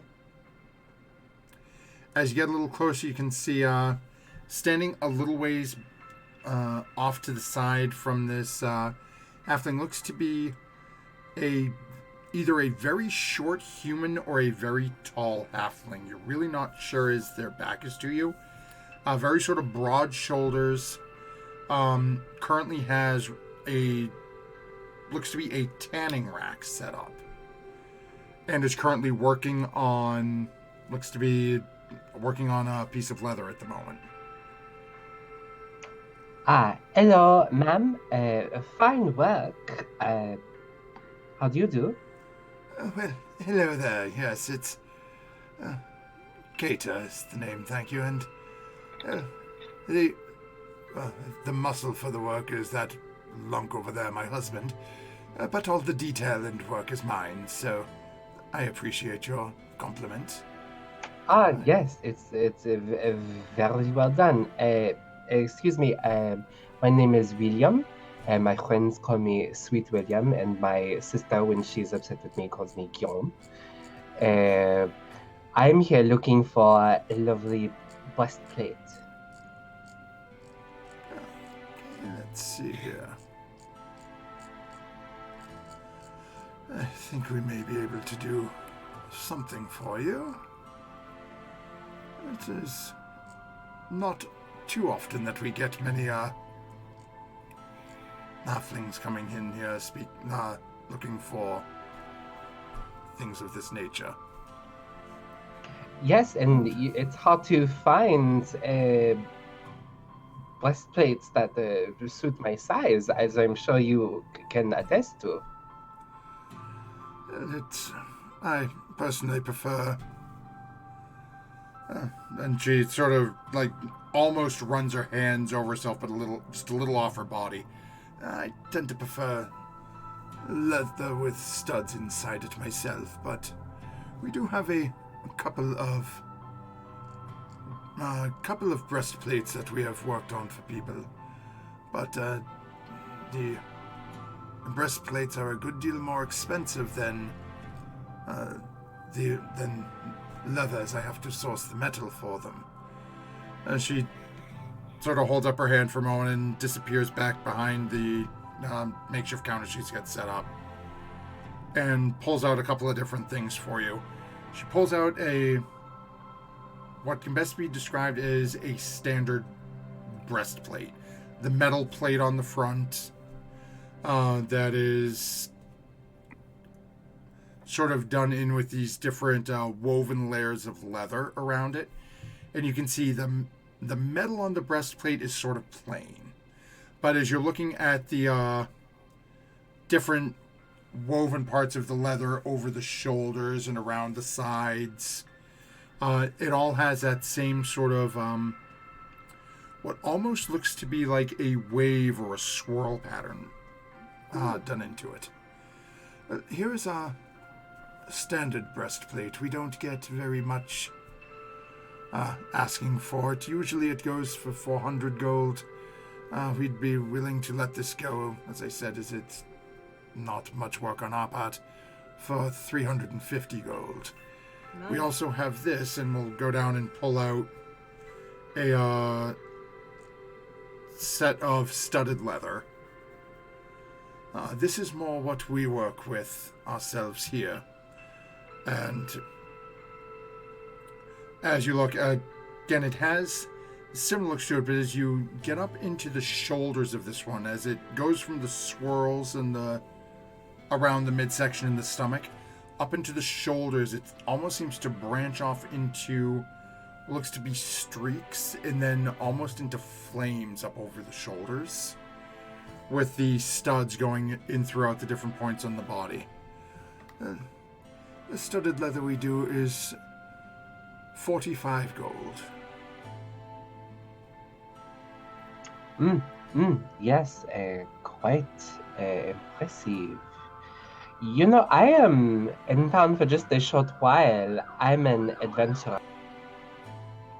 And 300, while a good price, is still steep in my pocket. I could perhaps do a chore for you if you need it, and we can reduce the cost of that. Go ahead and make a persuasion check for me. Why did I even give Fira that blessing? Let's see here. Okay. So you watch as she starts sort of rubbing the side of her temple a little. I personally can't think of anything I would need, but let me go check with my husband and see if he has anything that would be worth us lowering the cost. Upon completion, mind you, not beforehand. Of course. And she disappears and goes over and starts talking with her husband for a couple of moments.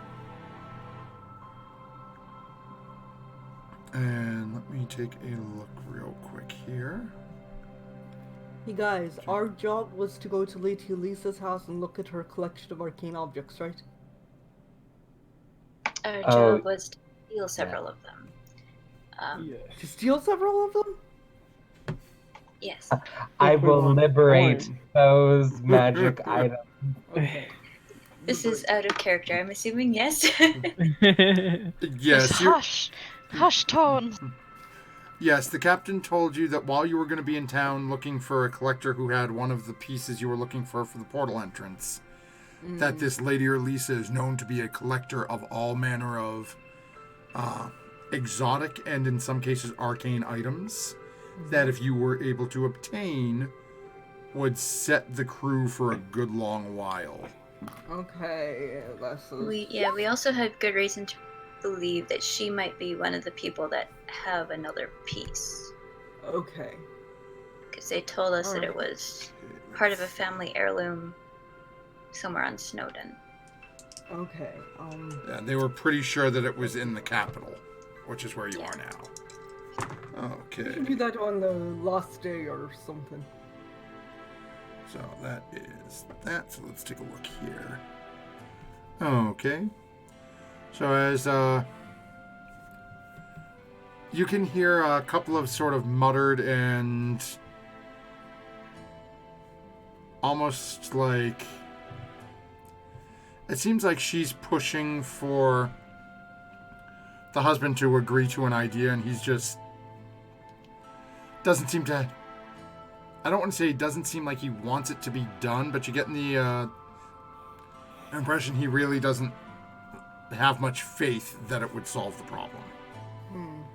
So after a couple of moments, you can see this broad-shouldered individual who had still been working on this tanning rack, working the leather.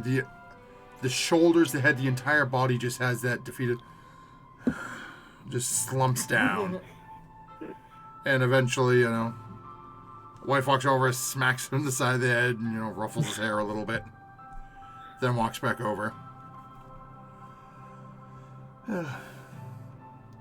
My husband doesn't seem to put much stock in people's odds of resolving this, but it is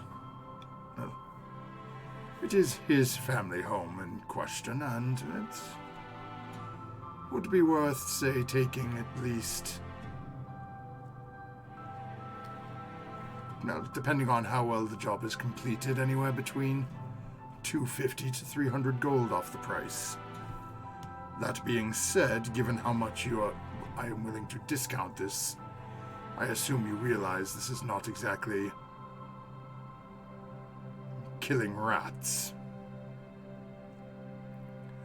And what exactly are we reclaiming for you? Mira? And shortly after my husband and I were betrothed, his family ran into some problems. They owned a somewhat decent parcel of land out in the Golden Fair Ward, which is out the northeastern gate of the city. One of the northeastern gates. His house was overrun by a manner of creatures. His family hired a few of the local mercenary-type folk, and they just never came back. Ooh. The house is a bit... It's been a good few years now, so we're not quite sure the state of the property, but as we are currently still living with my family, I would like the opportunity to leave said abode and move into the estate that... She looks over and lowers her voice a little bit. That should be mine. Ah, yes. That is a good point. A steep discount on the breastplate. I shall take it. In addition to 15% off all future purchases for us. I am very interested in studded leather. As she leans very close to you, Sweet William.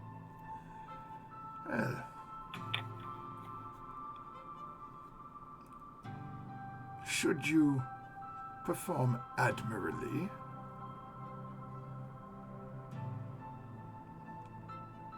I will agree to, and she puts her hand out, 10%.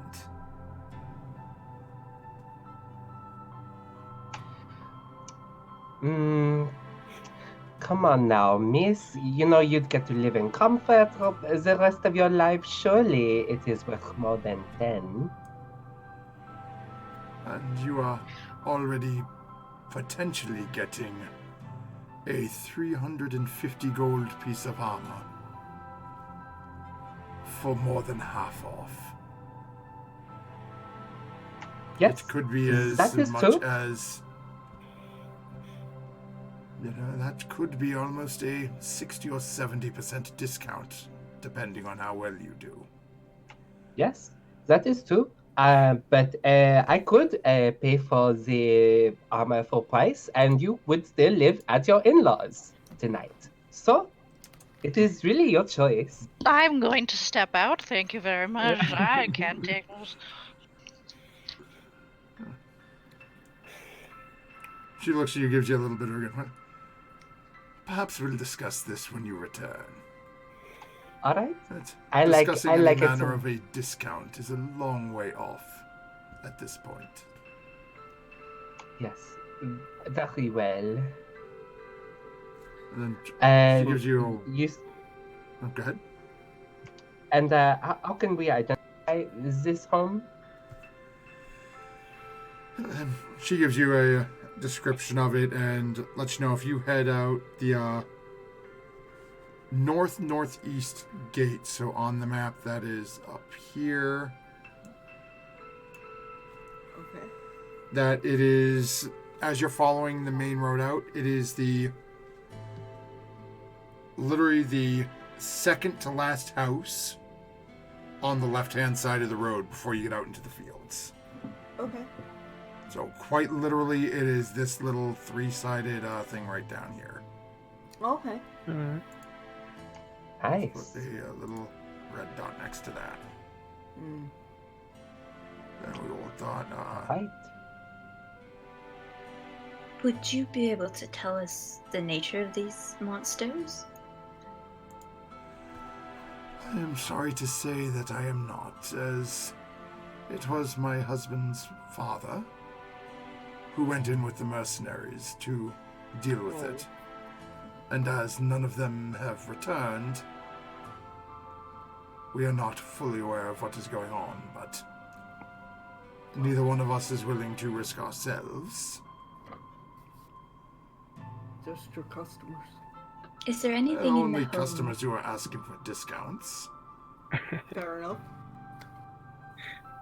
I don't mean to be, well, rude, but how do we know that the home you're pointing us towards is yours? Is there something in the home that we maybe could look for? If, assuming it has not been completely destroyed, as you walk in the front door, hanging over the mantel in the main entryway, there is a picture of my husband and his father and mother. It's from a few years ago, but you should still be able to recognize him well enough. And she turns around and gives a sharp whistle. And you watch as he turns around and faces towards you. And you can see that he has a very unique face. As he's turned to look at you, you can see he's got best way I can describe it is cauliflower ear. If you watch any of the MMA fighters, it looks like he's just been hit in the side of the head one time too many. And he has really, really bad walleye. Oh no. Okay. So you're Well, pretty sure. And yes, as he I turns do and looks and believe- just sort of waves back at her and goes back to doing what he's doing, she's going, and yes, before you ask, he has looked like that since I met him. His father was not the warmest of individuals when he was younger, and thus the whole... Say no more. So, yes, if you enter the building and, assuming they have not completely destroyed everything, then you will see that portrait hanging there. Gotcha. Something else to do on our list.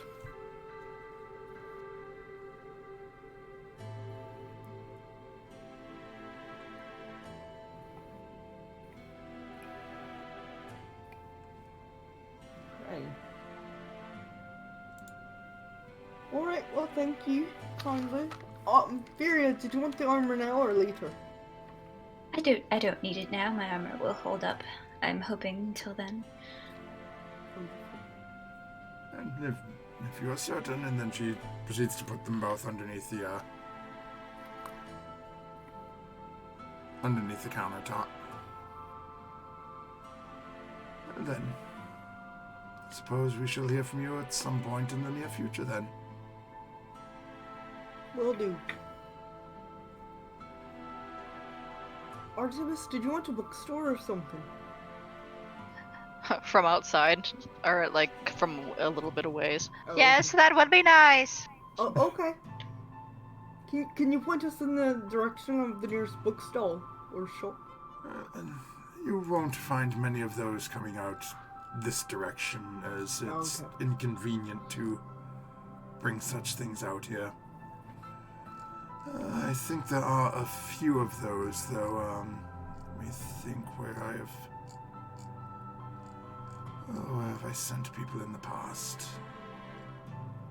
Also, do you know of a not haunted, like, inn? That gets a chuckle out of her. Oh, so they sent you to the person ghost, did they? Yes. It was lovely, but very unique. Spooky. I think Lydia had a scare. Spooky. It's a little bit pricier, but there's the... Oh, no, that's just a tavern. You can try, the Crossed Swords. It's located in the Brook Ward. It's just in, she points sort of off to the west. If you head down to the southwest to the, through the wall, lead you over to the Brook Ward. Mm-hmm. There is a rather interesting looking tower that is known to be quite a respectable inn with the coming and going wanderers such as yourselves seem to be. All right. Thank you. Well, do you want to go into the market? Just not the market. The Art's gonna come on over to make this easier.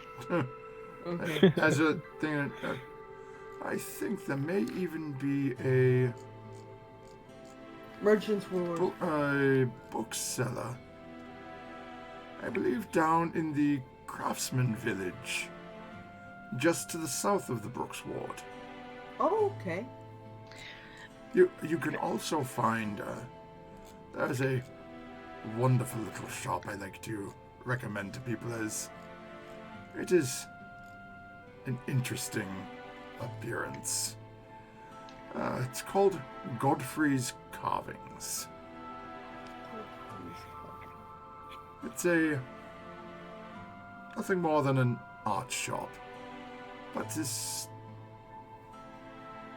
man has found a way to perfectly capture a person's appearance in a wooden carving. Wonderful. No fun, no Blinksy. Sounds like somebody might know. Wonderful. Sounds great. And so bookstore, Godfrey's Court, and Crosswords. Gotcha.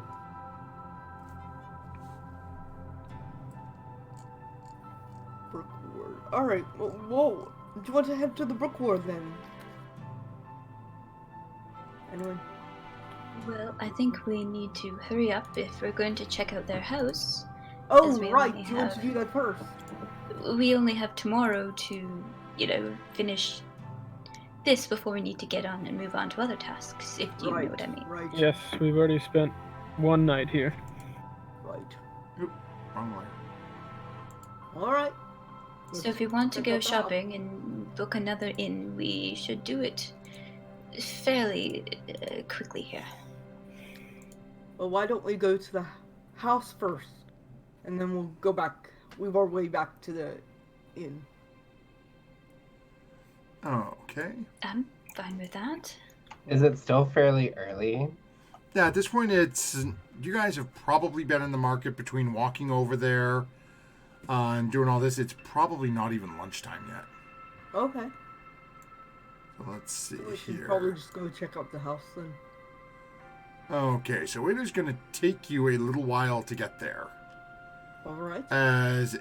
Well, we'll do this right as the crow flies from roughly the middle of the marketplace. So it is literally Wow. more than half okay. a mile away. Is there some sort of city transportation? Yeah, are there As the coaches city or is rather Yeah, large, so as you or get do we? out of the marketplace, you do manage to find your basic, I'll call it rickshaw. So as you're walking up down, it takes a couple of minutes for them to look like they can see the breaking up the party, about 3 of you. When Should I just walk next to them? Because that well, seems basically what it is, it's basically a 2-wheeled carriage Mhm. with 3 seats in it, and then 1 person sitting up on the horse, basically steering where it goes. Okay, it's a horse. Oh, Yeah, it's it's an horse actual drawn, okay. horse-pulled thing, so it is Yeah, gonna I was imagining, help you like, speed a little bit. Okay, sometimes in New York it's an actual person, so I didn't want a person to be New carrying York. me. I mean, Waterdeep. It's So actual it's person. as you get up there and they look in and yes, ma'am, we can do that for you. Yes, it'll be, well, that's quite a distance. That'll be 3 of you on there. Okay, it'll be 2 silver for the 3 of you. And then as another one pulls up and they're looking for you, 4 silver for the 3 of you. Sorry, ma'am. It's Understandable, and I'll give him 5 silver. And as the group of you start to take off, and as you're riding through, again, sort of just one right in front of the other, the 2 of them are just sort of shouting back and forth a little bit at each other and pointing some of the different areas out in the city to you. Gotcha. Do me a favor, actually, let me roll let's see, I'll just see. Hey, Furia, roll a, give me a second here, let me grab my notes on that section. Oh, drat, I didn't think Okay. we'd be fighting today. Roll a, Furia, roll a D8 for me. That is a 1. Okay. Ooh. So, as you're traveling through, again, you start going back through along the roads. Eventually, you start traveling through, and the cart driver that has you and Furia calls out. And again, you guys are close enough that you all can pretty much hear what's being called out here. As you're driving past, you see what looks to be a rather large tavern. Ooh. On the outside of it is mounted what appears to be the head, or the skull rather, of you would assume a small or young dragon. Ooh. Just in case any of you are looking for food later, this is Dragon's Lodge. It's a tavern run by one of the 4 dwarves in the entire city. Most people say it's haunted by a sphinx. Not really sure if I believe them, though, because those things are supposed to be really big. What's That's a a lot of- sphinx? Info to take in. I'm But sorry, I- what's the tavern called? Big thing. Dragon's Lodge. Dragon's Lodge. Okay. Nice. We'll give it a pass by. Is that a real dragon skull that's mounted above that door? I wasn't there when it was killed, but I would assume so, sir.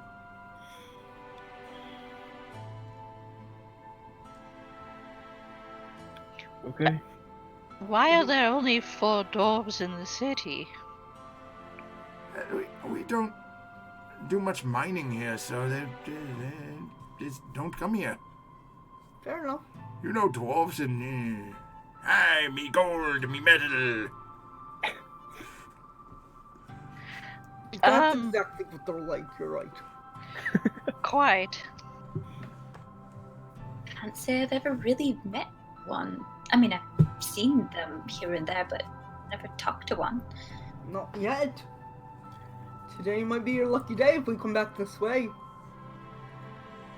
Do dwarves are nice people generally. Like anyone else, I guess. The point is, let's go. Well, you guys are still continuing Lydia. to. We're sitting in the cart. Yeah, as you guys are just continuing to ride along. Artemis, roll a d6 for me. 4. Oh, okay. So as you're riding past, and I doubled up on the name. That is no good. Okay, do me a favor. Roll it once more for me. Another d6. 1. Alrighty then. Okay, that works better because that is not a duplication. Okay, so as you're riding past, and you are now out into the Golden Fair Ward up here in Section 7. You've just gone through the gates, and about 5 or 6 feet past the gate, on the left-hand side, you see Artemis, the driver, points out and says, "Oh, and that column there, that's an honor to Lady Weiner. She used to be the one of the most important clerics in the whole city. But she died good 100 years ago. Broken column was left after no one really knows what happened, but they left it there and they say it's in her honor, so hey, a little tidbit for you touristy types." Thank you. And as you look at the broken column, it seems to be made out of literally a gate. I don't know how to say that stone. Oh. Agate? Agate. Agate? Sure. Agate. Okay, cool. What is just a sort of a cool, just a very cool looking broken column. Cool. What, do you know what god she, believed in? No, sorry, Mom. That's been lost to at least to us. I mean, Well, that is cool. the higher up, if you talk to some of the leadership in town, maybe the lady would know, but you got to be able to get in to see her to have that conversation. And Gotcha. another little while goes past, and they stop a couple of houses down from that. It's about as far as we're gonna go. Is Right. most people have heard tell of this, and the sorry few that have gone in there. So I understand. I tipped my driver another, silver. thank you, Quote, Mom. unquote. Should we be waiting here? What say you, fellows? Do you think that we should... I don't think we have anything to do. I don't think so. I think we could find a way back in town. Yes. Thank you, though, for the offer. Very kind of you. And two of them turn tail and take off at a much brisker pace than they were heading in here. So as you start walking down this road towards this estate, you can see there's a smaller, looks to be about basically like a 2.5 stories. Now it seems like it's got a second story on the back of it, a little smaller building that's on your left near it. And then as you keep walking forward, eventually you start coming up to this massive building.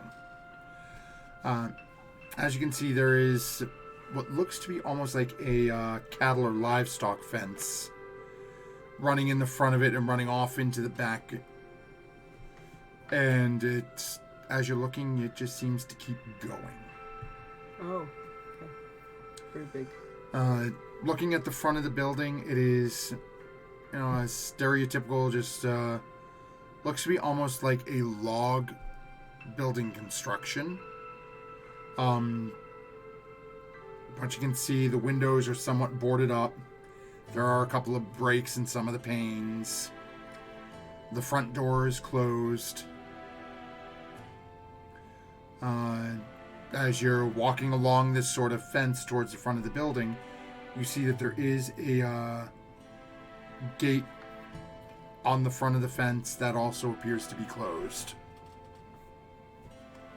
Like I said, it looks to be a livestock fence. It looks like it's something to keep cattle and animals in. It's not overly high.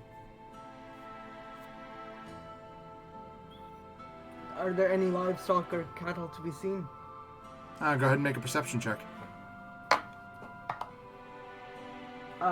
No, I don't see anything. I Okay. see a lot of grass. Yeah, as you're looking, the grass in the backyard is like heading back. As you're walking up, looking into the back area where you would expect to see animals. The grass is very long. Okay. I mean, it's approaching corn length. Okay, I rolled a 10. Alright, well, shall we? Maybe we should move as quietly as possible? I can't promise you that. That's why I said as possible. I will try.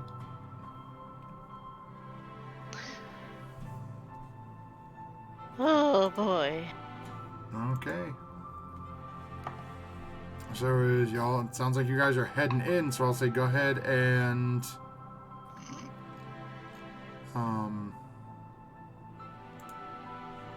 go ahead and brain freeze. Oh. Stealth? Thank you. Go ahead and make a stealth check for me. Holy freaking hell. 18. Well, I Ooh. rolled a nat 20, but I get disadvantage because of my armor. Ooh!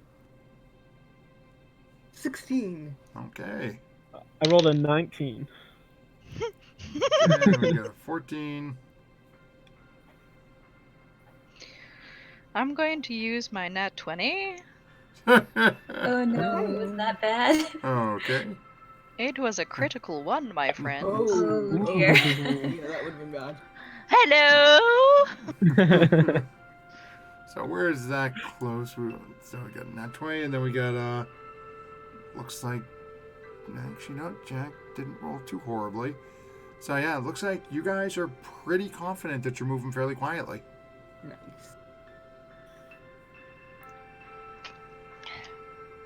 I'm so glad I prepared all these shopping spells for the day. Shopping spells. I did. I prepared like locate object, enhance ability, show in person. Lydia, you should always be prepared to have a fight. It's I basic have survival. spiritual weapon. Yes. Yes, a and warrior yes, is have a name always with prepared two for battle. Ex-pilots. But I can't just have shatter every day. I mean, that's just a little overkill. I guess either open this gate or try to open the front door of the house. Oh wait, I forget. Do I get shatter and gust of wind because they're my cleric spells? Do I get them every day? I believe so. Take a look. I Oh, okay. believe so. That's what I. Yeah, that's what I if- always forget. Oops, I didn't mean to. Yeah, you always have prepared like certain class. If they're spells. gifted to you as your domain, Oh, okay, yeah. then I yes, forgot those that. are prepared spells. They do not count against the spells you can prepare, but they do use Right. spell slots. Okay, that's what I forgot as a cleric is that I can keep my shatter and gust of wind and thunderwave and flood cloud. Okay, thank you guys.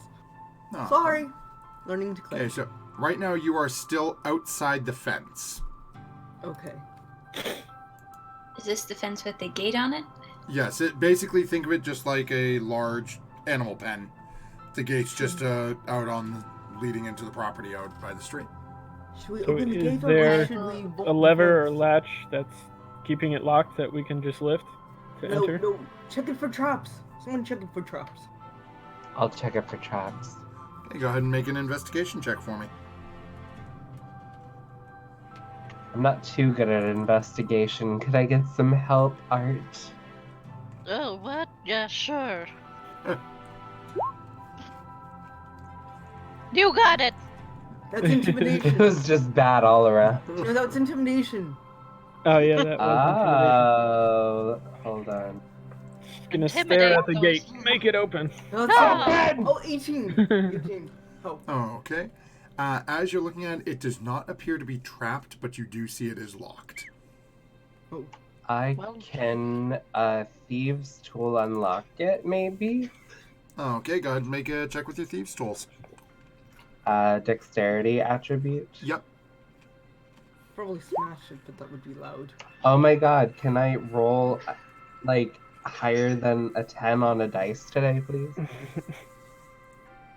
It takes you a couple of moments, but eventually you do get the gate unlocked. And as you start to push it open, you hear a very slow, as it seems like it has not been opened in a good long time. Oh dear. Probably should have vaulted it like I said. Well, let's keep going. Okay. I'm gonna make sure the fence is latched behind us. Oh, okay. Easy enough to close it back up. You're now standing within the front yard. You have a small pathway, leads about 25-30 feet to the front door. Okay. Well, about 15 feet in, then up on, a couple of steps up onto like a small porch area, and the front door is there. On either side of you, the grass within the front yard is sitting anywhere between 4 1/4 to 5 feet tall. I peer down into it. It's green and yellow. Green and yellow grass. As you all, and William, Artemis, and Jack are probably a little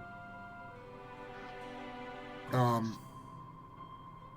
I won't say concerned, but you are actively aware that if someone was to chuck you into the grass, no one would find you again. Oh. It's just that much taller than all of you. Oh, wow. Well, actually, I shouldn't say that. If they throw you into the middle of the grass, you'd make enough of a dent that Lydia, being that tall, could just see the hole in the grass. Drop circle.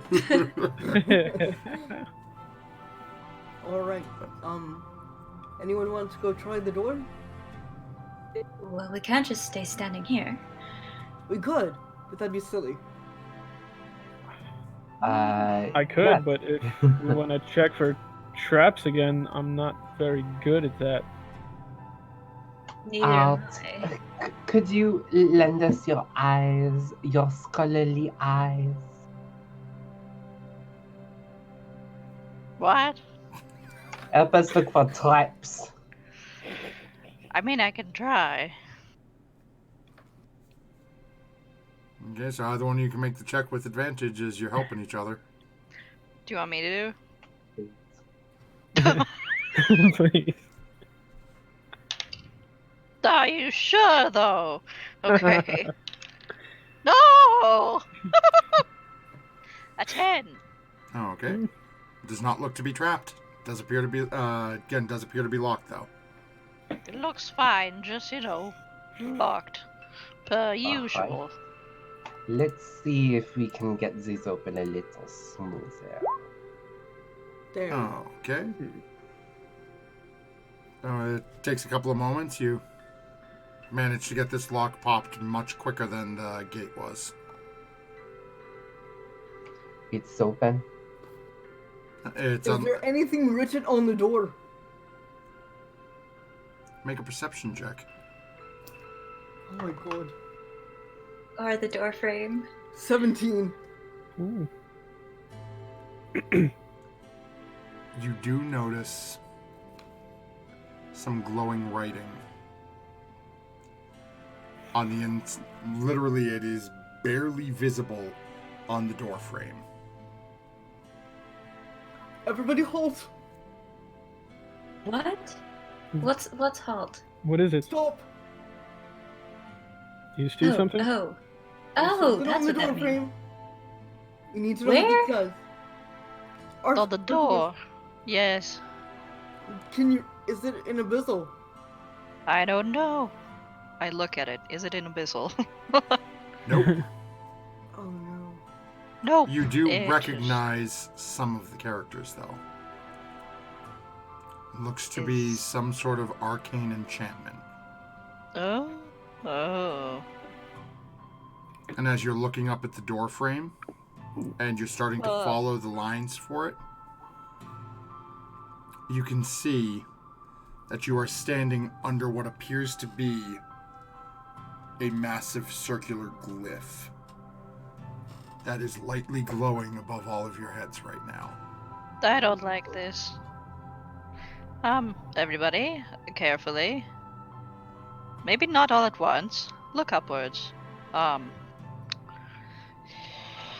This is a spell of some sort. Not too sure what. And as you all start to look up and having this call to your attention, as you gaze up and start to watch this lightly pulsing greenish energy, Oh heck. that's what we're calling an end to tonight's session. Oh. Oh, heck. So thank you very much, those of you who have hung out with us this far. Oh my gosh. As I never look up! You Well, it's- never looks up. if I would be honest, checking the door for traps, if you would match the DC of it, I would have given you a way to see it up there, even though it was above you. But I was like, just unfortunately, the check wasn't high enough. So, thank you very much for those hanging out with us this evening. We will be back again next week to find out what happened to the family within this house. What is going to happen as a result of this strange glowing green glyph that is now seems to have been activated above our party's heads. But before we disappear, we have something very important to discuss, which is the Nat 20 for next week. Is there anyone? And I forgot to make that one disappear after Art used it, but it was right near the end, so. I'm gonna say Furia for wanting a flute. Yeah. Particular Radhead. I just want a flute. There's nothing special. I know it's funny though. I say Sweet William for the haggling Oh, at yeah, the that's market true, to try and get the discount. Yeah. And I got to toss one out for Artemis. Well, I want to toss one for Artemis, but Artemis had it this week because of the book. Yeah. Yeah. Yeah. But that's Definitely. right, I shouldn't, whole scene. Yeah, Great. that's. I'm so interested in that. Yeah, that is a very interesting person. Okay, anyone in chat have anything they want to toss out right now? We got one for Furia, one for Sweet William.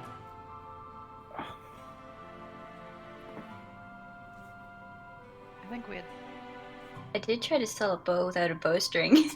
Yeah, that's that true. was You good. did That haggle. was good too. It didn't. It just popped into my head to do that. And I gave you that spell, and you did not use it at all. I did roll advantage, but I got lower than the Oh. 18. Okay, so let's do this. Then we will go. Okay, so we got nothing coming in from chat. So what we'll do is, well, you got one for each, and I got a feeling y'all might need it. So we're gonna give Nat 20 to both Furia and Sweet William for next time. Oh no. What? Uh-oh. I mean, good. Yeah. But I don't know if that's a good thing or not. Yeah, I know. Yeah. The bad thing is we both need it. Insight check your DM. It's not a hard DC. Okay. Time for me to almost die again. Well, you've Wizards leveled up in the since back. then, so. But let's just hope we don't have anything that can one-shot the wizard. Or miss insta-death by 1 HP. Oh. Seriously, yeah. So with that, folks, Awesome. as our party is heading on their way into this strain house, don't forget when sending your gnome in to check for traps, make sure that they look up and that they remember to add their proficiency bonus. And we'll see you next time, folks. Don't forget to check out Friday. It may be the big conclusion to Storm King's Thunder. Moving on to the second part is things are happening. Things are happening. Things are happening everywhere. I'll see you next time, folks. Good night.